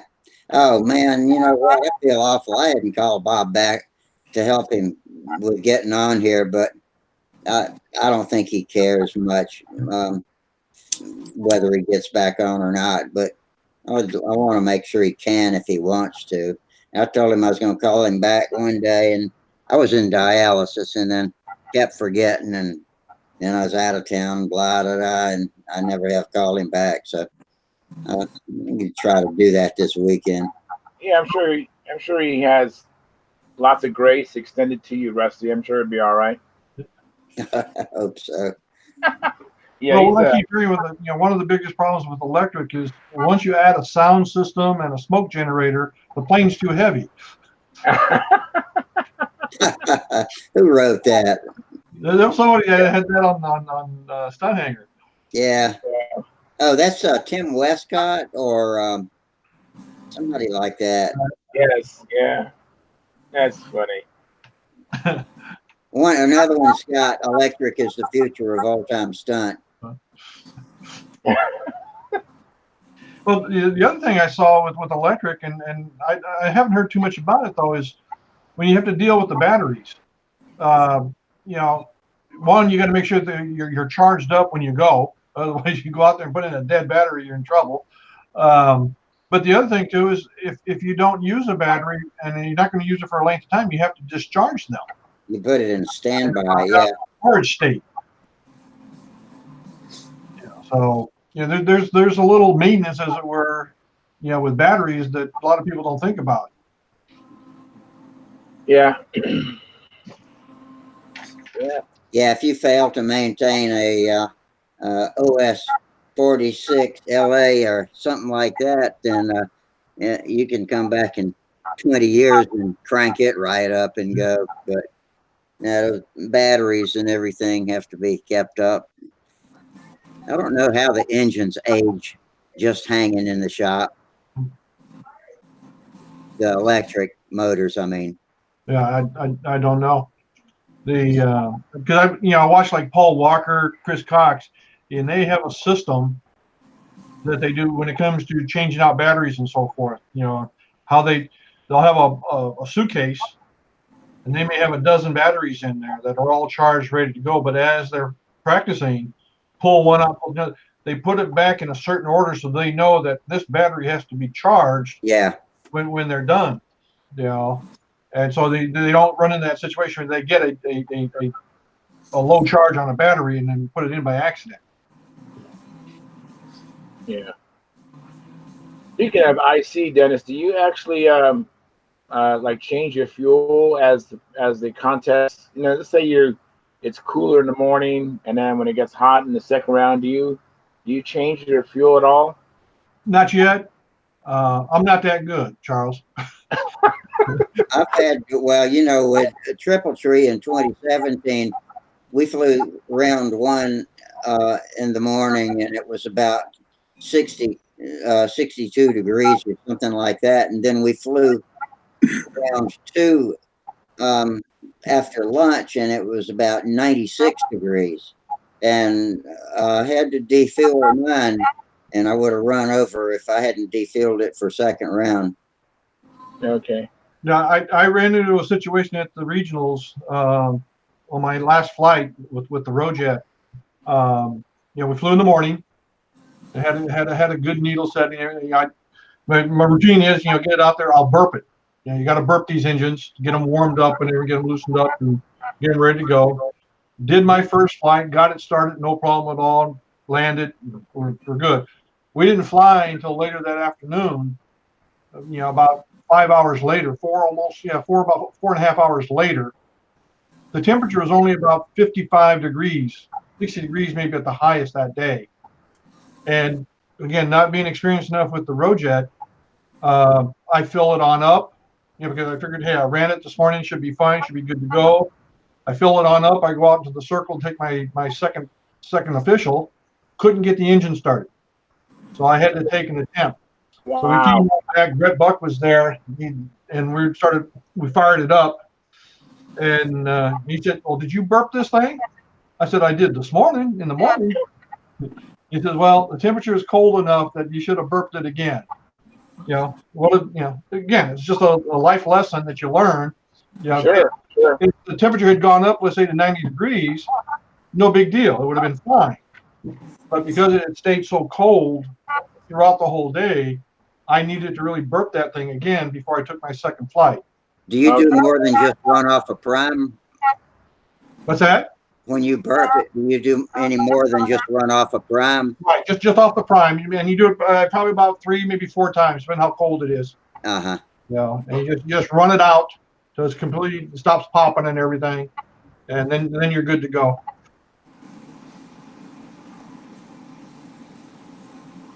Especially if you got after run oil in it on the first flight of the day.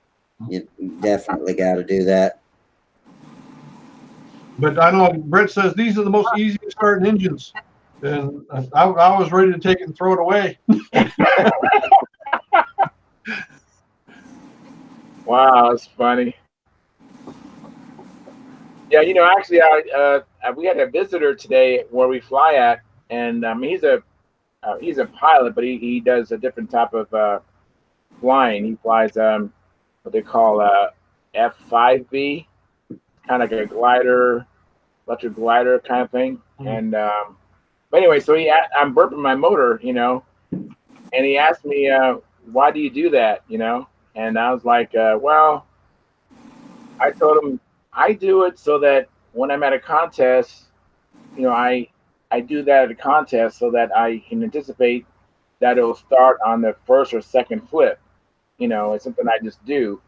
And I told him, and I told him candidly, I really don't know why we do that. Dave Sabon showed me this, so I do this, but I don't really understand why, except for to be consistent, so I know what to expect at a contest, and so I have the same results at a contest that I do in practice.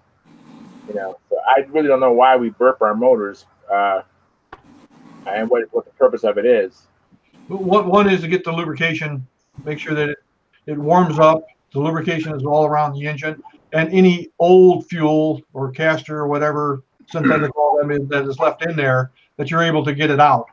Even over a short period of time, the volatiles will dissipate. So from one round to the next, you get residual fuel in the crankcase or wherever in there, is lost its punch. So it's a good idea to purge that. Okay. Well, and especially the tolerances of these engines, the newer ones like the Rojet and PAs and so forth, they're extremely tight. So by running it off the prime, burping it, you're raising the temperature, you're allowing it to expand, so it's not as tight. So when it starts, and Okay. so that helps it to start a little bit easier, because you don't have to crank it as hard, as it were.